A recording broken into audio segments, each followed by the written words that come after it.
আসসালামু আলাইকুম সবাইকে অসংখ্য শুভেচ্ছা জানাচ্ছি আমাদের আজকের ভার্সিটি ক রিটেন স্পেশাল ক্লাসে। আজকে হচ্ছে আমরা ফিজিক্স পদার্থবিজ্ঞান প্রথম পত্রের আ পদার্থবিজ্ঞান প্রথম পত্রের অধ্যায় নাম্বার ১০ আদর্শ গ্যাস এবং গ্যাসের গতিতত্ত্ব, ideal gas and kinetics of gases এটা নিয়ে একটু কথা বলার চেষ্টা করব। প্রথমে অ্যাজ ইউজুয়াল আমরা একটু রিটেনের জন্য অ্যানালাইসিসটা দেখে নেই। আমাদের টাইপ 1 আদর্শ গ্যাসের সূত্র এবং আদর্শ গ্যাসের সমীকরণ এবং টাইপ 2 হচ্ছে গিয়ে গ্যাসের সূত্রের সাহায্যে হ্রদের গভীরতা। আবার টাইপ 3 হচ্ছে গিয়ে আমাদের বর্গমূল গড় বর্গবেগ। এগুলা দিয়ে কিন্তু সো ফার আমরা কোনো রিটেন প্রশ্ন আসতে এখন পর্যন্ত দেখি নাই প্রিভিয়াস ইয়ারের অ্যানালাইসিসে। এরপর যদি সামনে যাই, স্বাধীনতার মাত্রা ও গ্যাসের গতিশক্তি, এইখান থেকে কিন্তু রিটেন প্রশ্ন আসতে দেখা গেছে এবং সেটা ঢাকা ভার্সিটিতেই ২১-২২ সালে আসছে। আবার পরবর্তীতে যে গড়মুক্ত পথ, শিশিরাঙ্ক, আপেক্ষিক আর্দ্রতা এবং বিবিধ এগুলা থেকেও কিন্তু সেভাবে করে রিটেন প্রশ্ন আসতে দেখা যায় নাই। সো রিটেনের জন্য আমরা একটু কেয়ারফুল থাকবো।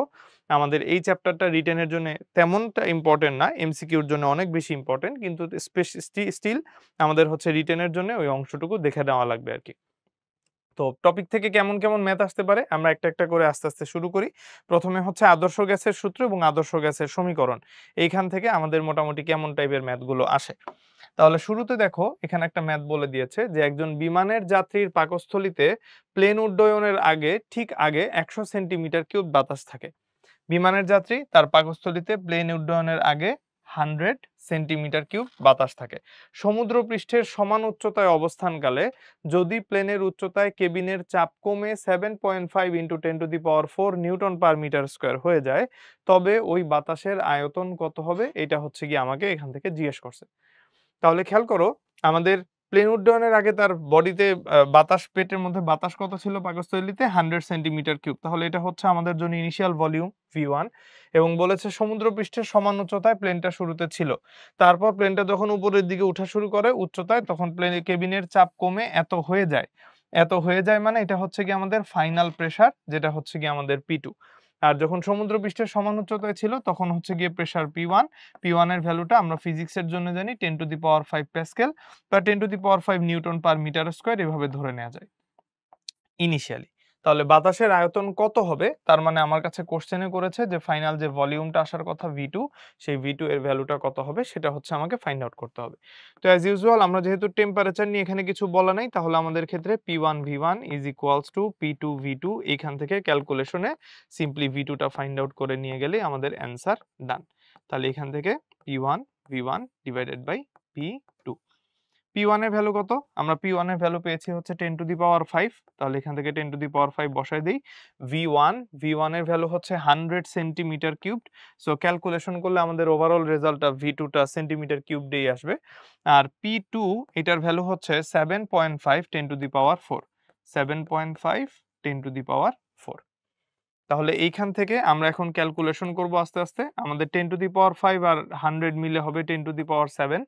আর এখান থেকে হচ্ছে 4 আছে, 4 কে আমরা উপরে নিয়ে গেলাম, সো 7 - 4 হয়ে গেল 7.5 কে ভাঙলে আমাদের আসবে হচ্ছে গিয়ে 75 ডিভাইডেড বাই 10। এই 10 কেও আমরা চাইলে উপরে নিয়ে যেতে পারি।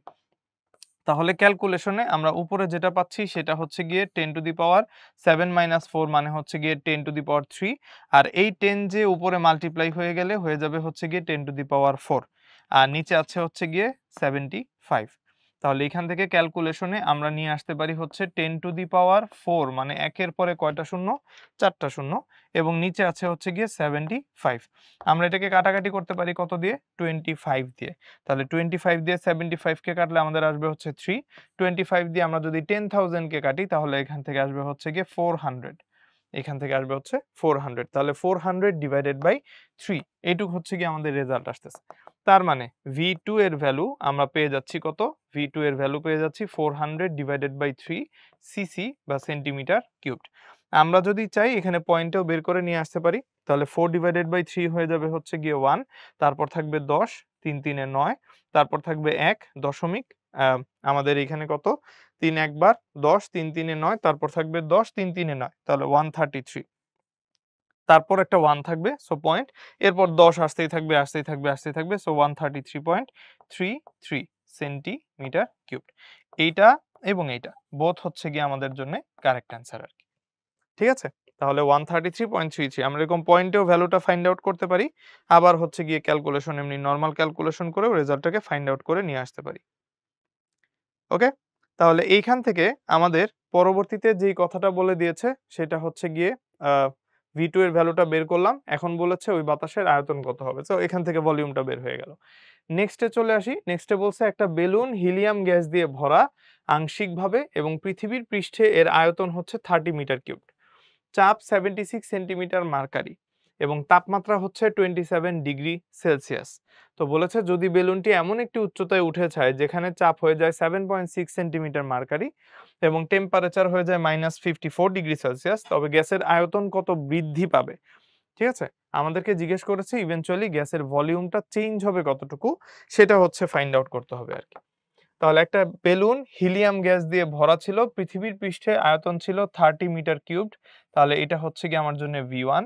চাপ ছিল 76 সেন্টিমিটার মার্কারি, সো এটা হচ্ছে প্রেসার 1 এবং তাপমাত্রা হচ্ছে 27 ডিগ্রি সেলসিয়াস। সো T1 টা আমাদের হচ্ছে গিয়ে এক্সট্রা ক্যালকুলেশন করে নিতে হবে 273 এর সাথে 27 কে এড করে। তাহলে এখান থেকে আমাদের চলে আসবে হচ্ছে 300 কেলভিন। যদি বেলুনটি এমন একটা উচ্চতায় উঠে যায় যেখানে চাপ হচ্ছে 7.6 সেন্টিমিটার মার্কারি, তাহলে এটা হচ্ছে গিয়ে আমাদের প্রেসার P2 এবং 76 সেন্টিমিটার মার্কারিকে আমরা 76 ডিভাইডেড বাই 10 লিখতে পারি সেন্টিমিটার মার্কারি, এভাবে একটু ভেঙে নিলাম দশমিকটা। তাপমাত্রা হচ্ছে -54 ডিগ্রি সেলসিয়াস, তাহলে এটা হচ্ছে T2 এর ভ্যালু। তাহলে 273 থেকে আমাদেরকে হচ্ছে গিয়ে 54 মাইনাস করে ফেলতে হবে। তাহলে 54, 55, 56, 57, 58, 60, 61, 62, 63, 54, 63 হতে হচ্ছে 9 লাগে আর 73। তাহলে হচ্ছে এইখান থেকে 19, 273 থেকে -54 হয়ে গেলে 219 থাকে। তাহলে এখান থেকে রেজাল্ট আসছে 219 কেলভিন। ঠিক আছে? তাহলে এখান থেকে আমরা সব পেয়ে গেলাম। আয়তনে কত বৃদ্ধি হবে, আমাকে কোশ্চেনে কিন্তু ভলিউমের চেঞ্জ কত হবে ডেল্টা ভি সেটা ফাইন্ড আউট করতে বলেছে। ফাইনাল ভলিউমটা আমরা ফাইন্ড আউট করে দেন মাইনাস করব আরকি। তাহলে আমাদের ইকুয়েশনের সবগুলাই চেঞ্জ হচ্ছে। সো এইজন্য আমাদের P1 V1 by T1 is equals to P2 V2 by T2 এই ইকুয়েশন থেকে ভলিউম 2 কে ফাইন্ড আউট করে নিয়ে আসতে হবে এবং ভলিউম 2 এর জন্য আসবে হচ্ছে P1 V1 T2 আর এখান থেকে T1 এর সাথে মাল্টিপ্লাইড হবে হচ্ছে গিয়ে P2। তাহলে এখন আমরা কি করব? ভ্যালুগুলা বসায় দিয়ে সুন্দর মতো ক্যালকুলেশন করে নিয়ে আসব। P1 এর জন্য ভ্যালু হচ্ছে 76 সেন্টিমিটার, সেন্টিমিটারেই থাক। V1 এর ভ্যালু হচ্ছে গিয়ে 30 মিটার কিউবডেই থাক। T2 এর ভ্যালু হচ্ছে আমরা বের করেছি 219 কেলভিন। T1 এটার ভ্যালু হচ্ছে গিয়ে 300 কেলভিন। আর P2 এর ভ্যালু হচ্ছে 7.6 সেন্টিমিটার, যেটাকে আমরা ডিভাইড করেছি 76/10 এ। তাহলে 76 ক্যানসেল আউট হয়ে যাবে, 30 300 ক্যানসেল আউট হয়ে যাবে। ক্যানসেল আউট হলে এখানে 10 থাকবে, এই 10 এর সাথে আবার এই 10 ক্যানসেল আউট হয়ে যাবে। 76 ক্যানসেল আউট হয়ে গেলে আমাদের থাকে হচ্ছে গিয়ে 219। তার মানে আমাদের ফাইনাল যে V2 এর ভ্যালুটা আসতেছে সেই V2 এর ভ্যালুটা আসতেছে হচ্ছে 219 মিটার কিউবড। সো আমার কাছে জিজ্ঞেস করেছে ভলিউমের চেঞ্জ কত, তাহলে এখান থেকে ডেল্টা V ফাইন্ড আউট করতে হবে। ইনিশিয়াল ভলিউম ছিল 30, পরবর্তীতে ভলিউম হয়ে গেছে 219। তাহলে অবভিয়াসলি আমাদের চেঞ্জ বের করার সময় বিগার ভ্যালু থেকে স্মলার ভ্যালু মাইনাস করতে হয়। তাহলে এখান থেকে 219, এখান থেকে আমরা মাইনাস করব হচ্ছে 30। তাহলে এখান থেকে আমার বসবে হলো 9, এখান থেকে হচ্ছে 3 4 5 6 7 8 9 10 11 8 1 2 1, তাহলে 189 মিটার কিউবড। ঠিক আছে? তাহলে এখান থেকে আমি সুন্দর মতো আমার যে ভলিউমটা আসবে সেই ভলিউমের ভ্যালুটা ফাইন্ড আউট করে ফেলতে পারলাম। তাহলে আমরা আগে একটা ফর্মুলা দেখলাম, পরে একটা ফর্মুলা দেখলাম। ২ টা ফর্মুলাই আমরা ম্যাথ বসায় সলভ করতে পারলাম। নেক্সটে আসি। নেক্সটে বলছে একটা অক্সিজেন সিলিন্ডারের আয়তন 10 × 10⁵ সেন্টিমিটার কিউবড। তাহলে ইনিশিয়াল ভলিউম যেটা 10 × 10⁵ মানে 10⁶ সেন্টিমিটার কিউবড এবং এতে ৩০০ বায়ুমণ্ডলীয় চাপে অক্সিজেন গ্যাস ভর্তি করা আছে। তাহলে এখান থেকে P1 দেওয়া। কিছুটা ব্যবহারের পর দেখা গেল চাপ 200 বায়ুমণ্ডলীয় চাপে নেমে আসছে, তাহলে এখান থেকে আমরা P2 এর ভ্যালু জানি 200 অ্যাটমসফেরিক প্রেসার। ব্যবহারকৃত অক্সিজেনের আয়তন কত? সো ব্যবহারকৃত অক্সিজেনের আয়তন আমরা তখনই বের করতে পারবো যখন আমরা ডেল ভি টা ফাইন্ড আউট করতে পারবো। সো P1 P2 V1 আছে, ইজিলি আমরা এখান থেকে V2 টাকে ফাইন্ড আউট করতে পারবো। তাহলে P1 V1 that will B equals to P2 V2। So এখান থেকে যদি আমরা ভলিউমটা ফাইন্ড আউট করতে চাই তাহলে এই ক্ষেত্রে P1 V1 divided by P2 চলে আসবে। মানগুলাকে বসায় দিই। P1 এর ভ্যালু হচ্ছে 300, এটার ভ্যালু হচ্ছে 10⁶, তাহলে 300 10⁶, নিচে হচ্ছে P2 এর ভ্যালু হচ্ছে গিয়ে আমাদের 200। তাহলে 3 divided by 2 into 10 to the power 6 আসে। তাহলে সেই ক্ষেত্রে আমাদের এইখান থেকে V2 এইটার ভ্যালু আসতেছে হচ্ছে 3/2 ইন্টু 10 টু দি পাওয়ার 6। এখন আমাদের ইনিশিয়াল ভলিউম কত? 10 টু দি পাওয়ার 5 এর মতো একটা ফরম্যাটে দেওয়া 10 ইন্টু 10 টু দি পাওয়ার 5। আমরা হিসাবের সুবিধার জন্য 10 টু দি পাওয়ার 6 বানায় নিছি। তাহলে এটাকে আমরা ওইরকম করে 10 টু দি পাওয়ার 5 এর হিসাব করি। তাহলে 3 divided by 2 into 10 into 10 to the power 5। দেখো এইভাবে করে লেখা যায়। এটার মানেই 10 টু দি পাওয়ার 6। তাহলে 10 কে 2 দিয়ে ভাগ করলে 5 আসবে, 3 5 এ 15 আসবে। তাহলে আমাদের এইখান থেকে V2 এটার ভ্যালু আসতেছে হচ্ছে 15 ইন্টু 10 টু দি পাওয়ার 5। আমাদের এটা ছিল 10 ইন্টু 10 টু দি পাওয়ার 5, এটা আসছে 15 into 10 to the power 5 CC, মানে সেন্টিমিটার কিউব। তাহলে এখান থেকে আমরা 2 আর 10 কাটাকাটি করে এখান থেকে 5 পেয়ে গেলাম। এখন আমার সুন্দর মতো কতটুকু অক্সিজেন ব্যবহৃত হয়েছে সেটুকু হচ্ছে গিয়ে বের করে ফেলবো। তাহলে এখান থেকে আমাদের বের করতে বলেছে ব্যবহৃত অক্সিজেন কত হবে। তাহলে ব্যবহৃত অক্সিজেন হচ্ছে ডেল ভি। আমার কাছে অক্সিজেন ছিল 10 to the power 5 centimetre cube, আর পরবর্তীতে হয়েছে 15 into 10 to the power 5 centimetre cube. তাহলে এখান থেকে আমরা 15 থেকে 10 মাইনাস করে দিব, তার সাথে 10 টু দি পাওয়ার 5 থাকবে। তাহলে 5 into 10 to the power 5 centimetre cube. ঠিক আছে, তাহলে এখান থেকে আমাদের রেজাল্ট চলে আসলো হচ্ছে গিয়ে 5 into 10 to the power 5 centimetre cubed. এরকম হচ্ছে আমাদের এখান থেকে রেজাল্ট আসলো আর কি। ওকে, নেক্সটে যাই। নেক্সটে আমাদের এখানে বলেছে কি, এখানে বলল ম্যাথে যে প্রদত্ত চিত্রে ক্যাপিটাল এক্স বাল্বের আয়তন ওয়াই বাল্বের দ্বিগুণ।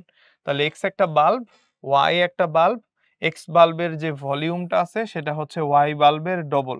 তার মানে volume of X that will be 2 times volume of Y. সিস্টেমটিকে এমনভাবে একটা আদর্শ গ্যাস দিয়ে পূর্ণ করা হয়েছে, একটাই আদর্শ গ্যাস, সো আদর্শ গ্যাসের জন্য গ্যাসটা সেম থাকবে, যাতে উভয় বাল্বের চাপ সমান থাকে। তার মানে ইনিশিয়াল P1 বা Px যেটা এবং Py আরেকটা যে বাল্ব আছে, দুইটা বাল্বের জন্য সমান। এক্স বাল্বের গ্যাসের ভর স্মল এম। তাহলে স্মল এমটা হচ্ছে কি আমাদের এক্স বাল্বে যে গ্যাস ছিল সেটার ম্যাস। ওয়াই বাল্বে থাকা গ্যাসের ভর কত? সো আমার কাছে এম অফ ওয়াই এটা কত হবে বের করতে বলছে। 200 কেলভিন, এটা হচ্ছে টেম্পারেচার অফ এক্স, এন্ড এটা হচ্ছে 400 কেলভিন, এটা হচ্ছে টেম্পারেচার অফ ওয়াই। এটা অলরেডি কেলভিনে দেওয়া আছে। তো আমরা ইকুয়েশনে কি জানি? আমরা ইকুয়েশনে জানি হচ্ছে PV is equals two nRT, এরকম একটা ইকুয়েশন আসে। এবং আমাদের এইখানে আমরা দেখতে পাচ্ছি প্রেসারের কথা বলা, প্রেসারগুলা সেম, তাই না? পিএক্স আর পিওয়াই দুইটার ক্ষেত্রেই এখান থেকে রেজাল্ট আসতেছে সেম। তো দুইটার ক্ষেত্রে যদি আমার রেজাল্ট সেম আসে, ভলিউমগুলো চেঞ্জ হচ্ছে, আর হচ্ছে গিয়ে নিজে একটা কনস্ট্যান্ট, সো আর এর মানে চেঞ্জ নাই। স্মল এন চেঞ্জ হবে কারণ ম্যাস দুইটা আলাদা এবং গ্যাসের ভর কিন্তু ডিফারেন্ট। গ্যাস সেম বাট গ্যাসের ভরগুলো ডিফারেন্ট। একই গ্যাস, এখানে কিছু পরিমাণ ম্যাস, ওখানে কিছু পরিমাণ ম্যাস, এন্ড টেম্পারেচার তো ডেফিনেটলি সেম। তাহলে পিভি ইকুয়ালস টু এনআরটি যদি হয়, আমাদের পি ইজ ইকুয়ালস টু কি হবে? পি ইজ ইকুয়ালস টু হবে হচ্ছে NRT divided by capital V. তাহলে এখন আমাদের কোশ্চেনের মধ্যে যেটা বলছে সেটা হচ্ছে এমন ভাবে রাখা যাতে উভয় বাল্বের চাপ সমান থাকে, দ্যাট মিন্স পিএক্স আর হচ্ছে গিয়ে পিওয়াই দুইটাই সেম। যদি PX is equals two PY হয় তাহলে আমরা লিখতে পারি হচ্ছে এন আর, অথবা এন কে আমরা এনএক্স লিখি, N X capital R T X divided by V X is equals to N Y capital R T Y divided by V Y. Okay, তাহলে ক্যাপিটাল আর গুলাকে আমরা এখান থেকে কেটে ফেলতে পারি। নেক্সট লাইনে তাহলে আমাদের থাকবে হচ্ছে গিয়ে এনএক্স, এইখানে এনএক্স থাকলো, টিএক্স এর ভ্যালু 200 কেলভিন, এটা বসায় দেই সুন্দর মতো 200 কেলভিন। ভিএক্স এর ভ্যালু হচ্ছে গিয়ে 2 ইন্টু ভিওয়াই, তাহলে ভিএক্স এর ভ্যালুকে আমরা সরাসরি 2 ইন্টু ভিওয়াই লিখতে পারি। আর এই পাশে হচ্ছে আমাদের এন ওয়াই থাকলো, ক্যাপিটাল আর তো চলে গেল, টি ওয়াই এর ভ্যালু হচ্ছে গিয়ে 400 কেলভিন, নিচে হচ্ছে ভি অফ ওয়াই আছে, ভি অফ ওয়াই কে আমরা ভি অফ ওয়াই হিসেবে রেখে দিলাম। এখন তাহলে আমাদের কাটাকাটি যাবে, কাটাকাটি যাওয়ার পরে আমরা 200 400 এদেরকে একটু সুন্দর মতো কাটতে পারি। তাহলে কাটাকাটি করলে 200 400 কাটলে আসবে 2, তারপর ভিওয়াই ভিওয়াই দুইটা কাটা যাবে, 2 ওই পাশে যে 2 এর সাথে মাল্টিপ্লাইড হবে। এখন এনএক্স, এনএক্স হচ্ছে মোল নাম্বার, মোল নাম্বারকে আমরা লিখতে পারি হচ্ছে MX divided by capital M of X, তাই না? মোল নাম্বার হচ্ছে mass divided by molecular mass বা আণবিক ভর, ভর বাই আণবিক ভর। তো যেহেতু আমাদের গ্যাস সেম, সো এই জন্য হচ্ছে গিয়ে mx আদর্শ গ্যাস দিয়ে পূর্ণ করছি। সো এটার জন্য আমাদের x এ যে গ্যাস নেওয়া আছে এবং y এ যে গ্যাস নেওয়া আছে দুইটার জন্য আমার অ্যাটমিক কি বলে মলিকিউলার মাস বা আণবিক ভর সমান হবে। তাহলে mx divided by mx is equals to এই 2 কে আমরা ওই পাশে নিয়ে 2 এর সাথে মাল্টিপ্লাই করে দিলাম, তাহলে হয়ে গেল 2 × 2 4। আর এই পাশ থেকে থাকবে হচ্ছে ny, ny কে আমরা লিখতে পারি হচ্ছে my ডিভাইডেড বাই আমাদের ক্যাপিটাল My, অথবা এটাকে আমরা লিখতে পারি হচ্ছে 4 × my divided by capital mx। তো mx আবার কাটা যাবে, তাহলে এইখান থেকে আমাদের স্মল mx এইটার ভ্যালু আসতেছে হচ্ছে 4my, এটার ভ্যালু আসতেছে 4my। সো আমাকে বলেছে my এইটার ভ্যালু কত, তাহলে সেই ক্ষেত্রে আমাদের যে my এটার ভ্যালু আসবে হচ্ছে গিয়ে mx divided by 4। And mx এর ভ্যালু আবার কত, গ্যাসের ভর হচ্ছে স্মল m, তাহলে এখান থেকে আমরা লিখতে পারবো হচ্ছে স্মল m ডিভাইডেড বাই 4। এই হচ্ছে আমার অ্যান্সার। তাহলে ইনিশিয়ালি আমাদের x যে বাল্বটা ছিল সেই বাল্বে আমরা যতটুকু ম্যাস নিছি সেই ম্যাসের 1/4 অ্যামাউন্ট আমরা হচ্ছে গিয়ে এখান থেকে হিসাব করে ফাইনালি ক্যালকুলেশন করে বের করতে পারলাম। এখানে অনেকগুলা লাইন লিখা, আমরা রিটেনের সময় চাইলে যে এই লাইনগুলো নাও লিখতে পারি, সরাসরি ক্যালকুলেশন এখান থেকে স্টার্ট করলেই অঙ্ক ছোট হয়ে আসবে আর কি। ওকে, আচ্ছা নেক্সটে তাহলে যাই। নেক্সটে হচ্ছে গিয়ে আমাদের এখানে গ্যাসের সূত্রের সাহায্যে হ্রদের গভীরতা কিভাবে নির্ণয় করে সেটা রিলেটেড যে ম্যাথ, এরকম ম্যাথ দেয়া আছে। একটা গভীর জলরাশির তলদেশ থেকে পানির উপরিতলে আসায় একটা বায়ু বুদবুদের ব্যাস 4 গুণ হয়। বায়ু বুদবুদের ব্যাস 4 গুণ হয়। জলরাশি, তাহলে ব্যাস যদি 4 গুণ হয় স্মল n এর ভ্যালু হচ্ছে 4। জলরাশির পৃষ্ঠে বায়ুমণ্ডলের চাপ 10⁵ প্যাসকেল এবং জি এর value 10 metre per second square বলছে। সো জলরাশির গভীরতা h কত হবে কোশ্চেনে হচ্ছে এটা আমাকে বের করতে বলছে। এই টাইপের ম্যাথগুলোর জন্য আমরা সরাসরি হচ্ছে গিয়ে শর্টকাট অ্যাপ্লাই করতে পারি, এবং এই শর্টকাটটার জন্য হচ্ছে গিয়ে অবশ্যই কন্ডিশন অ্যাপ্লাই। কন্ডিশন হচ্ছে যে যদি আমাদের কোশ্চেনে আয়তন n গুণ হয়, যদি আমাদের কোশ্চেনের বলে যে আয়তন n গুণ এবং তার সাথে যদি বলে দেয় যে জি এর মান 10 মিটার পার সেকেন্ড স্কয়ার, যদি বলে দেয় জি এর মান 10 মিটার পার সেকেন্ড স্কয়ার, তাহলে সেই ক্ষেত্রে আমাদের হচ্ছে গিয়ে h এর ইকুয়েশনটা তখন আসে n - 1 মাল্টিপ্লাইড বাই 10। n - 1 এর সাথে 10 দিয়ে গুণ করলে আমরা এখান থেকে h এর ভ্যালুটা পেয়ে যাই। আর যদি আমাদের কোশ্চেন এইভাবে বলে দেয় যে যদি আমাদের যে বায়ু বুদবুদ সেই বুদবুদের ব্যাস অথবা সেই বুদবুদের ব্যাসার্ধ n গুণ হচ্ছে, ব্যাস বা ব্যাসার্ধ n গুণ হচ্ছে, আর যদি আমাদের জি এর মান বলে দেয় 10 মিটার পার সেকেন্ড স্কয়ার, জি এর মান যদি বলে দেয় 10 মিটার পার সেকেন্ড স্কয়ার, তাহলে সেই ক্ষেত্রে h এর ইকুয়েশনটা আসে হচ্ছে n cubed minus 1 multiplied by 10। আর যদি জি এর মান 9.8 মিটার পার সেকেন্ড স্কয়ার বলতো তখন 10.2 দিয়ে মাল্টিপ্লাই করতাম আর কি এখানে। তাহলে n কিউবড আমাদের ব্যাস 4 গুণ হয়েছে, তাহলে কোশ্চেনে হচ্ছে এটাই বলা 4 কিউবড মাইনাস 1 তার সাথে মাল্টিপ্লাই করব 10 দিয়ে। তো 4 কিউবড হচ্ছে 64, 64 থেকে 1 গেলে 63, আমাদের তাহলে এখান থেকে রেজাল্ট আসবে হচ্ছে 630। তাহলে গভীরতা কত হবে নির্ণয় করো, মিটার, যেহেতু মিটার পার সেকেন্ড স্কয়ার আছে, সো এখান থেকে আমাদের ওভারঅল অ্যান্সার আসবে হচ্ছে 630 মিটার। ঠিক আছে, শর্টকাট অ্যাপ্লাই করে আমরা ডিরেক্টলি হচ্ছে এখান থেকে ডেপথটা ফাইন্ড আউট করতে পারবো আর কি। আচ্ছা নেক্সটে আসি। নেক্সটে বলছে একজন ডুবুরি হ্রদের তলদেশে কাজ করার সময় দেখলো, ডুবুরি হ্রদের তলদেশে কাজ করার সময় দেখলো 2 সেন্টিমিটার কিউব আয়তনের বুদবুদ উপরের দিকে প্রবাহিত হচ্ছে। তো তলদেশে কাজ করতেছিল, ডুবুরি ছিল অলরেডি নিচে, নিচে দেখলো একটা 2 সেন্টিমিটার কিউব, তার মানে ইনিশিয়ালি ওর ভলিউমটা ছিল হচ্ছে এত, এবং বায়ুমণ্ডলীয় চাপ 10 মিটার পানির চাপের সমান, বায়ুমণ্ডলীয় চাপ 10 মিটার পানির চাপের সমান, তাহলে এইচ দেওয়া আছে, এবং পানির উপরিতলে তাপমাত্রা অপরিবর্তিত, তার মানে এখান থেকে বলে দিয়েছে তাপমাত্রা কনস্ট্যান্ট, টেম্পারেচার নিয়ে টেনশন নাই। বুদবুদের আয়তন উপরিতলে কত হবে, সো বুদবুদের আয়তন উপরিতলে কত মানে আমার ফাইনাল যে ভলিউম V2 আসবে সেই V2 এর ভ্যালুটা কত, এবং হ্রদের গভীরতা বলে দিছে হচ্ছে গিয়ে 10 মিটার, সো আমি ওখান থেকেও নিতে পারি, আবার এখান থেকেও হচ্ছে গিয়ে আমি এইচ এর ভ্যালুটা দেখতে পারি আর কি। ঠিক আছে, 10 মিটার আমাদের হ্রদের গভীরতা, এইচ এর ভ্যালুটা বলে দেওয়া আছে। আচ্ছা তাহলে এখন আমাদের ইকুয়েশন কি ছিল, আমাদের ইকুয়েশন আমরা জানতাম h is equals to n minus 1 h divided by rho G, এরকম একটা ইকুয়েশন আসতো না। আমরা যখন গভীরতা বের করতাম, গভীরতা বের করার সময় আমাদের মেইন ইকুয়েশনটা থেকে আসি। মেইন ইকুয়েশনটা আমাদের যদি টেম্পারেচার সেম থাকতো তাহলে আমরা লিখতাম হচ্ছে P1V1 = P2V2 এইভাবে। এবং যখন আমাদের নিচে থাকতো, নিচে থাকার সময় তখন প্রেশার যেটা থাকতো তখন হচ্ছে গিয়ে ডবল প্রেশার থাকতো। মানে আমার ওয়াটার প্রেশারও থাকতো, তার সাথে হচ্ছে এয়ার প্রেশারও থাকতো। বাবল যখন একদম ইনিশিয়ালি নিচে, তখন বাবলের ভলিউম হচ্ছে গিয়ে V। আর যখন বাবল উপরের দিকে চলে আসতো তখন শুধুমাত্র এয়ার প্রেশারটা থাকতো, আর তার সাথে ভলিউমকে আমরা তখন মাল্টিপ্লাই করতাম। ভলিউম 2 হচ্ছে গিয়ে N টাইমস। মানে যখন প্রেশার কমে যাবে ভলিউম বেড়ে যাবে, সো ভলিউম N গুণ হয়ে যায়। তাহলে সেই ক্ষেত্রে আমরা হচ্ছে গিয়ে ওয়াটার প্রেশার এটাকে আমরা লিখি হচ্ছে গিয়ে H রো জি, তার সাথে হচ্ছে গিয়ে এখান থেকে PA থাকে, আর ভি গুলা কাটাকাটি করে ফেললে এই পাশে থাকে হচ্ছে N টাইমস PA। ভলিউম দুইটা যদি আমরা এখান থেকে ক্যান্সেল আউট করি, মানে ওরেও কেটে ফেলি ওরেও কেটে ফেলি, তাহলে এখান থেকে একটা PA মাইনাস হয়। তাহলে এখান থেকে আমরা লিখতে পারি হচ্ছে গিয়ে H রো জি = N-1, তার সাথে হচ্ছে আমাদের এই যে PA বা যেটাকে আমরা বলছি এয়ার প্রেশার, সেই এয়ার প্রেশারটা এখান থেকে ফাইন্ড আউট করা যায়। আচ্ছা, এখন আমাদের হ্রদের গভীরতার ভ্যালু অলরেডি হচ্ছে গিয়ে কোশ্চেনের মধ্যে বলে দেওয়া আছে। সো N-1 P আমার কাছে আছে, আর হচ্ছে গিয়ে আমরা এখান থেকে হাইট H-টা বের করে নিব। তাহলে এখান থেকে আমাদের নেক্সট লাইনে আমরা এইভাবে লিখি যে H = N-1, তার সাথে হচ্ছে গিয়ে air pressure divided by rho into G. ঠিক আছে?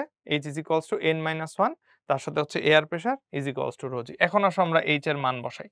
H এর মান, হ্রদের গভীরতা কত? 10। আর এই যে আমাদের এয়ার প্রেশার বলা, এয়ার প্রেশারটাকে আমরা কিভাবে লিখি? H রো জি দিয়ে। ওয়াটার প্রেশারকেও H রো জি বলা যায়। আবার এয়ার প্রেশার যখন নিব তখন হচ্ছে গিয়ে ওই যে আমাদের H যেটা নিচ্ছি ওই হাইটে এয়ার প্রেশার কত? 10 মিটার পানির চাপের সমান। সো এটা হচ্ছে আমাদের HA, মানে ওই যে আমাদের যে ডেপথ আছে সেই ডেপথে যে আমাদের প্রেশারটা কতটুকু হয় সেটা হচ্ছে গিয়ে আমাদের 10 মিটার বলা লাগে। তাহলে এয়ার প্রেশার যখন আমরা লিখব, রো আর জি এর মধ্যে তো কোনো ঝামেলা নাই। আমরা এইচ কে এখানে HA দিতে পারি অথবা একটা H প্রাইম লিখতে পারি। ঠিক আছে? তাহলে N-1 এর ক্ষেত্রে আমরা নেক্সটে লিখতে পারি H = এই পাশে N-1 থাকলো, এখানে থাকলো হচ্ছে গিয়ে রো জি এর মতো। আর এয়ার প্রেশার যেটা, সেটাকে হচ্ছে আমরা এয়ার এর জন্য H প্রাইম, তার সাথে রো, তার সাথে জি, এখান থেকে হচ্ছে হিসাব করতে পারি। বায়ুমণ্ডলীয় চাপ 10 মিটার পানির চাপের সমান। তাহলে বায়ুমণ্ডলীয় চাপ বা এয়ার প্রেশার হচ্ছে ওই 10 মিটার গভীরে যে পানির চাপ থাকবে সেটার সমান হবে। তাহলে এখন রো জি ক্যানসেল আউট হয়ে যাবে। আমাদের এই পাশে থাকবে হচ্ছে H, আর এই পাশে থাকবে হচ্ছে N-1 into H prime. Capital H এর মান কত? ক্যাপিটাল H এর মান বলেছে 10 মিটার। আবার N-1 এখান থেকে কত মিটার গভীরতার সমান বলেছে? 10 মিটার গভীরে পানির যেই চাপ আছে সেটার সমান। তাহলে এখানে গভীরতা হচ্ছে 10। তাহলে 10 আর 10 ক্যানসেল আউট হয়ে গেলে এখানে থাকবে 1, আর এখান থেকে থাকতেছে হচ্ছে N-1। তাহলে স্মল n এর ভ্যালু আসতেছে হচ্ছে আমার 1 + 1। স্মল n এর ভ্যালু হচ্ছে গিয়ে 2, তাহলে 2 গুণ হবে আর কি ভলিউম। তাহলে স্মল n এর ভলিউম যদি এখন 2 গুণ হয়, আমরা তাহলে এখান থেকে লিখতে পারি যে নাও আমরা যখন উপরের দিকে ভলিউমটা উঠে আসলো তখন ভলিউম হচ্ছে V2, আর যখন ইনিশিয়াল ছিল ভলিউম ছিল হচ্ছে গিয়ে V1। তাহলে আমাদের যে V2 টা আছে ফাইনাল ভলিউমটা সেটা হবে হচ্ছে গিয়ে ইনিশিয়াল যে ভলিউম ছিল N সেটার ডবল। V2 হবে N ইনটু V1। শুরুতে যে ভলিউমটা ছিল সেটার N গুণ। তাহলে N এর ভ্যালু 2, আর শুরুতে ভলিউম ছিল 2 সেন্টিমিটার কিউবড। তাহলে এখান থেকে আমরা 2 কে 2 সেন্টিমিটার কিউব দিয়ে মাল্টিপ্লাই করলেই রেজাল্ট পেয়ে যাব 4 সেন্টিমিটার কিউবড। 4 centimetre cube. এই লাস্টের লাইনটা না লিখলেও হয়তো, আমাদের যেহেতু 2 আসছে n এর ভ্যালু, সো বুঝতেই পারতেছো যখন ভলিউমটা নিচে থাকবে মানে বাবলটা নিচে থাকবে, ভলিউম থাকবে V1, বাবল উপরে উঠে গেলে ভলিউমটা বা আয়তনটা 2 গুণ হয়ে যাবে। সো আগে 2 সেন্টিমিটার কিউব ছিল, পরে হয়ে যাবে হচ্ছে 4 সেন্টিমিটার কিউব। ঠিক আছে? এভাবে ক্যালকুলেশন করে আমরা লিখতে পারি। এয়ার প্রেশার আছে, ওয়াটার প্রেশার আছে। ওয়াটার প্রেশারকে আমরা H রো জি লিখছি, যেখানে H হচ্ছে গিয়ে আমাদের হ্রদের গভীরতা কত সেই গভীরতায় পানি। আবার যখন এয়ার প্রেশার, এটাও তো প্রেশার, প্রেশারকে হচ্ছে আবার H রো জি লেখা যায়। তাহলে এইজন্য আমরা H প্রাইম রো জি লিখছি, মানে এটা হচ্ছে 10 মিটার পানির চাপের সমান। সো H প্রাইম এর মান হচ্ছে গিয়ে 10 মিটারে গভীরতায় নামলে পানির যে চাপ হয় সেইটা হচ্ছে গিয়ে আমাদের এয়ার প্রেশার। গভীরতা কত? 10 মিটার। এই পাশে গভীরতা ছিল কত হ্রদের? 10 মিটার। সো 2 10 কাটাকাটি করে আমাদের পরবর্তীতে n এর ভ্যালুটাকে বের করে নিয়ে আসা লাগছে। এই হচ্ছে তাহলে আমাদের গভীরতা বা হ্রদের গভীরতার যে ম্যাথ গুলো আসে সেটা। এবার আসি হচ্ছে বর্গমূল গড় বর্গবেগ আর গতিতত্ত্বের আদর্শ সমীকরণ। এখান থেকে আমাদের কেমন ম্যাথ আছে এটা একটু দেখতে হবে। বলছে কত তাপমাত্রায় সালফার ডাই অক্সাইডের সিআরএমএস 28 ডিগ্রি সেলসিয়াসে অক্সিজেনের সিআরএমএস এর সমান হবে। তাহলে কত তাপমাত্রায়, এটা হচ্ছে T of sulphur dioxide, এটা জিজ্ঞেস করছে কত। সালফার ডাই অক্সাইডের সিআরএমএস, সালফার ডাই অক্সাইডের জন্য ক্যাপিটাল এম কত, সালফারের 32, অক্সিজেনের 16, অক্সিজেন 2, তাহলে 16 দুগুণে 32, 32 32 হবে 64, তাহলে 32 প্লাস 16 ইন্টু 2, তাহলে এখান থেকে আমার এটার জন্য মলিকিউলার মাস বা আণবিক ভর কত আসবে, আণবিক ভর আসবে হচ্ছে গিয়ে 64। 28 ডিগ্রি সেলসিয়াসে অক্সিজেনের সিআরএমএস এর সমান, অক্সিজেনের জন্য ক্যাপিটাল এম কত, অক্সিজেনের জন্য 16 ইন্টু 2, তাহলে এখান থেকে এটার জন্য আসতেছে হচ্ছে 32, তাহলে এটা হচ্ছে আমার এম, এটাকে আমরা ধরলাম হচ্ছে M prime. And 28 degree Celsius দেওয়া আছে, তার মানে আমি হচ্ছে কি আবার টি অফ অক্সিজেন জানি, যেটা হচ্ছে একটু কষ্ট করে আমাকে 273 দিয়ে অ্যাড করে কেলভিনে কনভার্ট করে নিতে হবে। তাহলে 70 আর 20 90, 90 আর 8 98, 98 আর 3 হচ্ছে 101, তাহলে 200 এর সাথে 101 যোগ করলে আমার আসবে 301 কেলভিন। ঠিক আছে, তাহলে এখান থেকে আমার রেজাল্ট আসতেছে হচ্ছে 301 কেলভিন। তো ভ্যালু আমি সবগুলা জানি। এখন আমাকে বের করতে হবে হচ্ছে সিআরএমএস। সিআরএমএস এর সম্পর্ক কি, সিআরএমএস এর সাথে টেম্পারেচার আর ক্যাপিটাল এম বা ভর, মলিকিউলার মাস বা আণবিক ভরের সম্পর্ক হচ্ছে √3 RT ডিভাইডেড বাই এম। তাহলে সিআরএমএস যদি √3 RT ডিভাইডেড বাই এম হয়, তাহলে CRMS square is equals two আসবে হচ্ছে গিয়ে 3RT divided by capital M, তাই না? তাহলে এখন আমরা কি করতে পারি, ক্যাপিটাল এম কে ওই পাশে নিয়ে গুণ করতে পারি, তাহলে এখান থেকে লেখা যাবে হচ্ছে 3RT is equals to capital M multiplied by CRMS square, CRMS square. তো সিআরএমএস, ক্যাপিটাল আর, 3 সবাই তো কনস্ট্যান্ট, যদি কনস্ট্যান্ট হয় তাহলে এখান থেকে আমরা বলতে পারি টেম্পারেচারের সাথে আমাদের ক্যাপিটাল এম এর সম্পর্ক কেমন, সমানুপাতিক। তাহলে টেম্পারেচারের সাথে যদি ক্যাপিটাল এম এর সম্পর্ক সমানুপাতিক হয়, আমরা তাহলে বলতে পারি temperature of sulphur dioxide divided by temperature of oxygen is equals to হচ্ছে capital M divided by capital M prime. ওর জন্য এম ধরেছি, ওর জন্য এম প্রাইম ধরেছি। তাহলে ওর জন্য ক্যাপিটাল এম এর ভ্যালু কত, এম এর ভ্যালু হচ্ছে 64, আর ওর জন্য ক্যাপিটাল এম প্রাইম এর ভ্যালু কত, এটা হচ্ছে 32, তাহলে এখান থেকে আসতেছে হচ্ছে 2। দ্যাট মিন্স আমার temperature of sulphur dioxide এটা আসবে হচ্ছে 2 multiplied by temperature of oxygen, তাহলে 2 এর সাথে আমরা গুণ করব হচ্ছে 301 কেলভিন। 300 দুগুণে 600, 1 দুগুণে 2, তাহলে 602, এখান থেকে রেজাল্ট আসবে হচ্ছে 602 কেলভিন। আমি চাইলে 602 কে আবার হচ্ছে গিয়ে মাইনাস করতে পারি 273 এ, মাইনাস করলেও হয় না করলেও হয়, অসুবিধা নাই। যদি ডিগ্রি সেলসিয়াসে কনভার্ট করতে চাই, কেলভিন থেকে আবার 273 বিয়োগ করতে হবে। তাহলে 3 2, এখান থেকে আসবে হচ্ছে 9, 7 আর 1 8, 8 2 10, তারপর 2 এর 1 3, 3 3 6, তো 329 ডিগ্রি সেলসিয়াস। তাহলে 602 কেলভিন অথবা 329 ডিগ্রি সেলসিয়াস, যেইভাবেই লিখি না কেন আমার জন্য কিন্তু অ্যান্সারটা সেমই থাকবে। এই তো, তাহলে এইভাবে করে আমরা একটু ক্যালকুলেশন গুলা ঠান্ডা মাথায় ফাইন্ড আউট করবো আর কি। সিমিলার ফর্মুলা ইউজ করে আমরা আরো দুই একটা ম্যাথ দেখতে পারি। যেমন এখানে বলেছে যে স্থির চাপে কত ডিগ্রি সেলসিয়াস তাপমাত্রায় কোনো গ্যাসের অণুর মূল গড় বর্গবেগ প্রমাণ চাপ ও তাপমাত্রার মূল গড় বর্গবেগের অর্ধেক হবে। স্থির চাপে কত ডিগ্রি সেলসিয়াস, তার মানে আমাকে একটা টেম্পারেচার বের করতে হবে, যে টেম্পারেচার থেকে আমাকে থিটা ফাইন্ড আউট করতে হবে in degree Celsius, theta degree Celsius find out করতে হবে।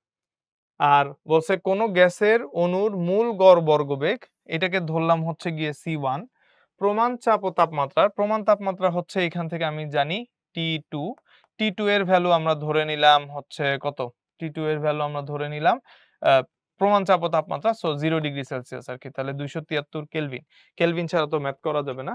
সো প্রমাণ চাপ ও তাপমাত্রার মূল গড় বর্গবেগের অর্ধেক, তাহলে এই মূল গড় বর্গবেগকে আমরা ধরলাম হচ্ছে গিয়ে C2।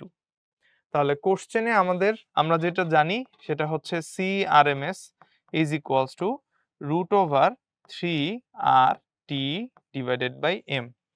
তাহলে কোনো গ্যাসের কথা বলা, এবং গ্যাস কিন্তু আমরা চেঞ্জ করি নাই, সো এখানে হচ্ছে গিয়ে গ্যাস সেম থাকার জন্য গ্যাসের যে মলিকিউলার মাস বা আণবিক ভর সেটাও সেম, তাহলে 3R ক্যাপিটাল এম সবাই কিন্তু কনস্ট্যান্ট। যদি সবাই সেম হয় তাহলে সিআরএমএস এর সাথে আমার সম্পর্ক হচ্ছে গিয়ে টেম্পারেচারের সাথে বর্গমূলের সমানুপাতিক। তাহলে এখন আমাদের এইখান থেকে কি বলছে? আমাদের এইখান থেকে কোশ্চেনে বলা আছে হচ্ছে গিয়ে C1 যেটা সেটা হচ্ছে C2 এর হাফ হবে। তাহলে C1 that would be equals to C2 divided by 2. C1 টা হবে হচ্ছে C2 divided by 2. এখন আমাদের এখানে টেম্পারেচার আছে। সো টেম্পারেচারের সাথে রিলেট করে আমরা হচ্ছে গিয়ে ভ্যালুগুলা ফাইন্ড আউট করে ফেলতে পারবো আরকি। তাহলে 2 টাকে এই পাশে নিয়ে আসি। আমরা তাহলে বলতে পারি হচ্ছে গিয়ে C1 ডিভাইডেড বাই C2 বা এভাবেও কনভার্ট করা যায় রেশিও করে। আমরা যদি হচ্ছে C2 র নিচে C1 কে নিয়ে যাই তাহলে এই পাশে 2 চলে আসবে। তাহলে 2 ইজ ইকুয়ালস টু আমরা লিখতে পারি C2 divided by C1। 2 K C1 এর জায়গায় নিয়ে গেলাম, C1 কে 2 এর জায়গায় নিয়ে আসলাম। তাহলে C2 ডিভাইডেড বাই C1 যদি হয়, যেহেতু টেম্পারেচারের সাথে বর্গমূলের সমানুপাতিক, তাহলে C2 বাই C1 হবে root over T2 divided by T1, তাই না? এটা আসবে হচ্ছে root over T2 divided by T1। তাহলে এখান থেকে আমরা এটাকে লিখতে পারি হচ্ছে রুট ওভার T2, এটার ভ্যালু আমি জানি, এটার ভ্যালু হচ্ছে গিয়ে 273 কেলভিন ডিভাইডেড বাই T1 টাই আমি ফাইন্ড আউট করব, দেন ওখান থেকে থিটাতে চলে যাব। এরকম আসলো। বোথ সাইডে স্কয়ার করে দেই, তাহলে এখানে আসবে হচ্ছে গিয়ে 4 আর এখানে থাকবে হচ্ছে গিয়ে 273 ডিভাইডেড বাই ক্যাপিটাল T1। তাহলে এখান থেকে ক্যাপিটাল T1 এর ভ্যালু আসতেছে হচ্ছে 273 ডিভাইডেড বাই 4। 273 কে 4 দিয়ে ডিভাইড করলে রেজাল্ট যা আসে এটা হচ্ছে টেম্পারেচার আসবে কেলভিনে। তাহলে 4 6 24, 4 সাথে 8 4 সাথে 28 যাবে না, তাহলে 4 6 24, তারপর থাকবে 33, 4 8 32, তারপর থাকবে 1, এখানে বসাবো দশমিক, 1 এর পর আসবে 0, 4 দুগুণে 8, তারপর বসবে 2, 2 এর পরে আরেকটা 0, 20, 4 5 এ 20, 68.25 কেলভিন চলে আসলো। তাহলে আমার T2 এর T1 এর ভ্যালু আসলো, মানে ওই যে শুরুতে যেই টেম্পারেচারটা চাইছে সেই টেম্পারেচারের ভ্যালু আসলো 68.25 কেলভিন। আমাকে বের করতে বলেছে কত ডিগ্রি সেলসিয়াস তাপমাত্রায়। তাহলে এখান থেকে আমরা থিটাটা বের করে নিব। থিটা বের করার বুদ্ধি হচ্ছে 68.25 কেলভিনে যে রেজাল্ট আসবে এখান থেকে হচ্ছে 273 কে মাইনাস করতে হবে, দেন এটার রেজাল্ট আসবে হচ্ছে কি ডিগ্রি সেলসিয়াসে। তো ছোট সংখ্যা থেকে বড় সংখ্যা বিয়োগ করতেছি, রেজাল্ট নেগেটিভই আসবে। আমরা 273 থেকে আগে ছোট সংখ্যা বিয়োগ করি, ওই পজিটিভ রেজাল্টটাকে লাস্টে মাইনাস বসায় দিব আরকি। তাহলে আমরা এখান থেকে যদি লিখি এরকম 273.00 মাইনাস করব হচ্ছে 68.25, তাহলে 10, এখানে থাকবে 5, 2 আর 1 3, 7 দশমিক, 8 আর 1 9, 9 আর 3 9, 13, 9 আর 4 13, তারপর 6 আর 1 7, 7 7 0 আর এখান থেকে থাকবে হচ্ছে 2।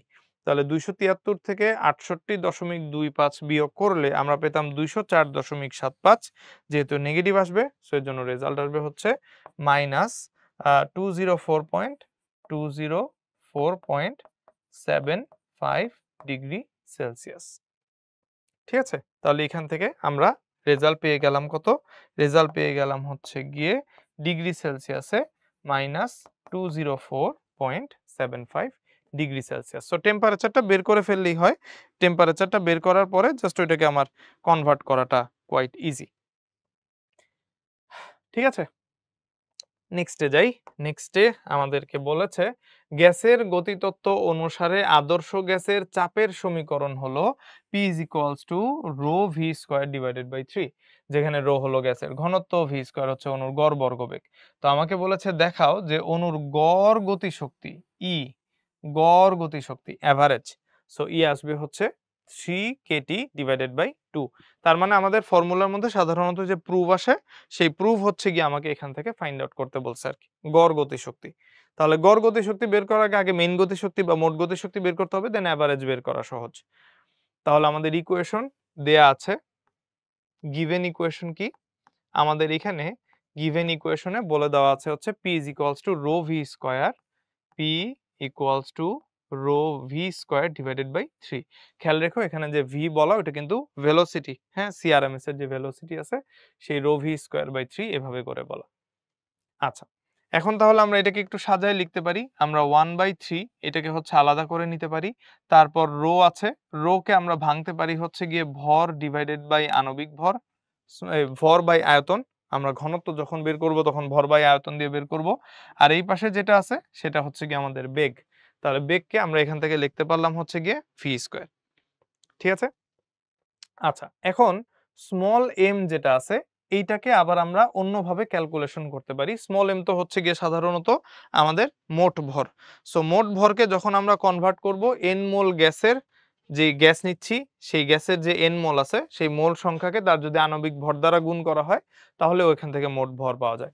তাহলে এই যে আমরা এখান থেকে স্মল m লিখলাম, এই স্মল m হচ্ছে গিয়ে টোটাল মাস বা গ্যাসের যে মোট ভর আছে সেটা। ওকে, তাহলে এইখান থেকে আমরা ইকুয়েশনে ক্যাপিটাল P নিয়ে আগাচ্ছি সামনে। এইখান থেকে তাহলে আমাদের থাকতেছে হলো 1/3। আমরা একটা ক্যাপিটাল V চাইলে P এর সাথে মাল্টিপ্লাই করে দিতে পারি এই পাশে, এক লাইন কম হবে। ভলিউমকে প্রেসারের সাথে গুণ করে দিই, তাহলে প্রেসার আর এখানে ভলিউম আছে, ভলিউম এই পাশে গুণ থাকলো। তাহলে আমাদের রাইট হ্যান্ড সাইডে থাকতেছে হচ্ছে 1/3, তার সাথে স্মল m, তার সাথে থাকতেছে হচ্ছে v স্কয়ার। এখন আমরা স্মল m কে ভাঙবো, তাহলে এটাকে আমরা লিখতে পারি হচ্ছে 1/3। স্মল m হচ্ছে আমার টোটাল মাস। এখন আমরা কি জানি, আমাদের হচ্ছে গিয়ে মোল নাম্বার স্মল n যখন বের করি তখন হচ্ছে গিয়ে যে আমাদের টোটাল মাস, এটাকে যদি আমরা মলিকিউলার মাস দিয়ে মাল্টিপ্লাই করে দেই তাহলেই তো ডিভাইড করি, টোটাল মাসকে মলিকিউলার মাস বা ভরকে আণবিক ভর দ্বারা ভাগ করি, তখনই তো আমরা মোল সংখ্যা পাই স্মল n। তাহলে এই ইকুয়েশন থেকে স্মল m কি লেখা যাবে, স্মল m লেখা যাবে হচ্ছে মোল সংখ্যা মাল্টিপ্লাইড বাই টোটাল ভর, মোল সংখ্যা মাল্টিপ্লাইড বাই আণবিক ভর। তাহলে মোট ভর ডিভাইডেড বাই আণবিক ভর হচ্ছে আমাদের মোল সংখ্যা। তাহলে আমাদের মোট ভরটা হবে মোল সংখ্যা গুণ ক্যাপিটাল M মানে আণবিক ভর, তার সাথে এইখান থেকে থাকলো হচ্ছে গিয়ে রো ভি স্কয়ার।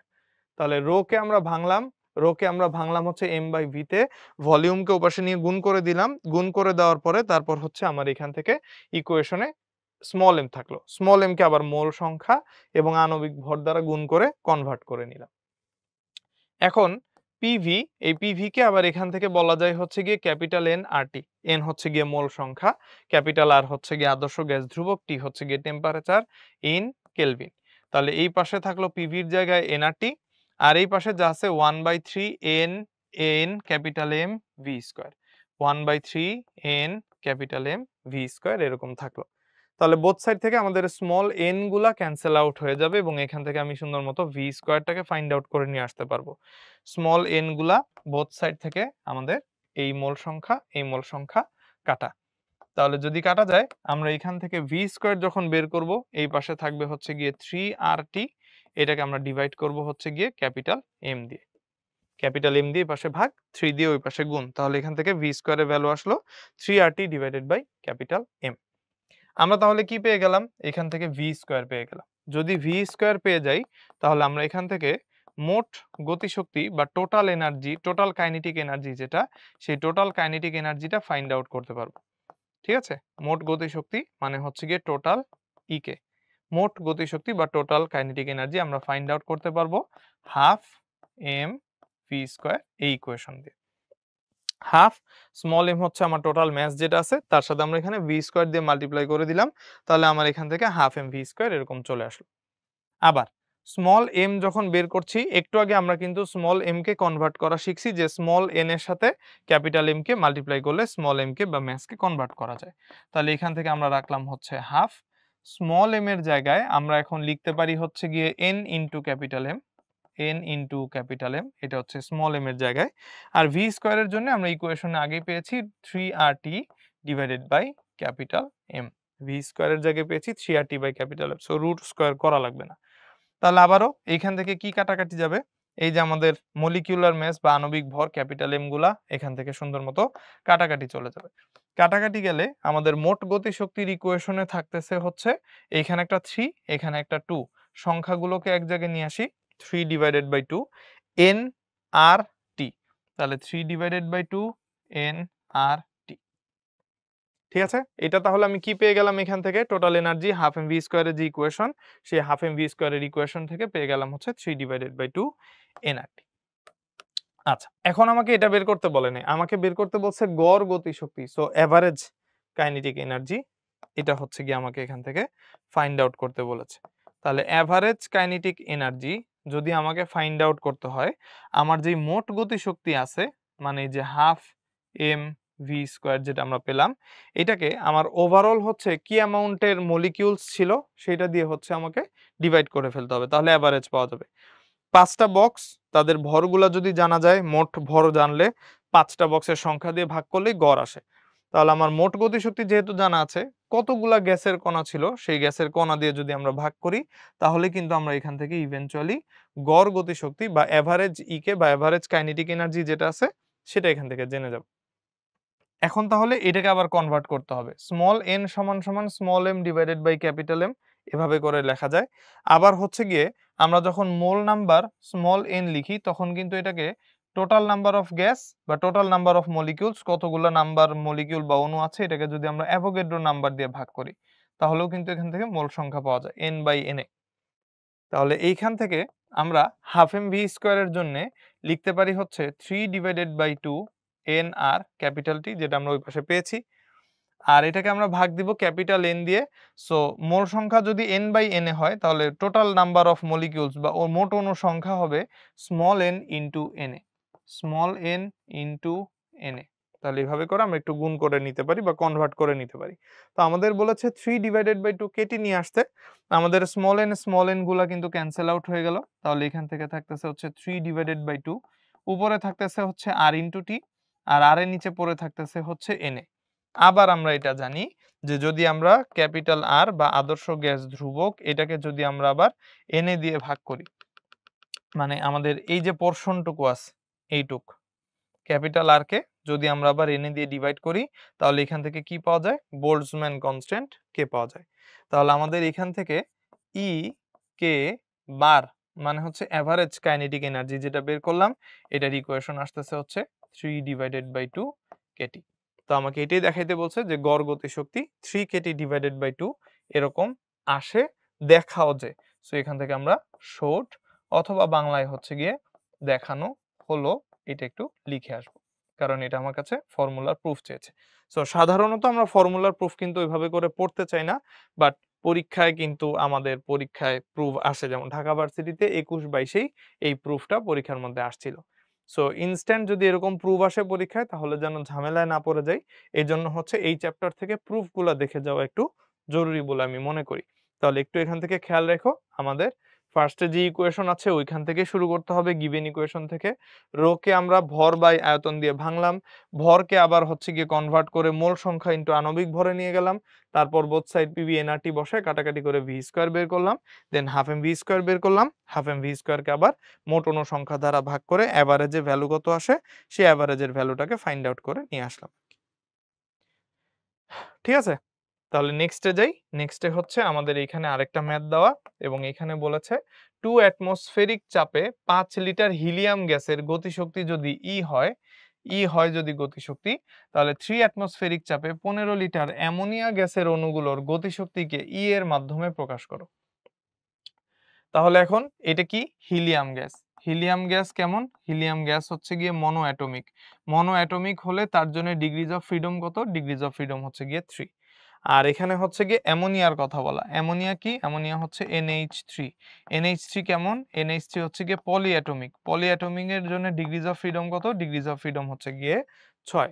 তো আমরা জানি PV equals to F divided by 2 nRT বা এফ ডিভাইডেড বাই 2 কেটি, সেটা দিয়ে হচ্ছে ইভেনচুয়ালি এখান থেকে ফাইন্ড আউট করা যায় ভ্যালু।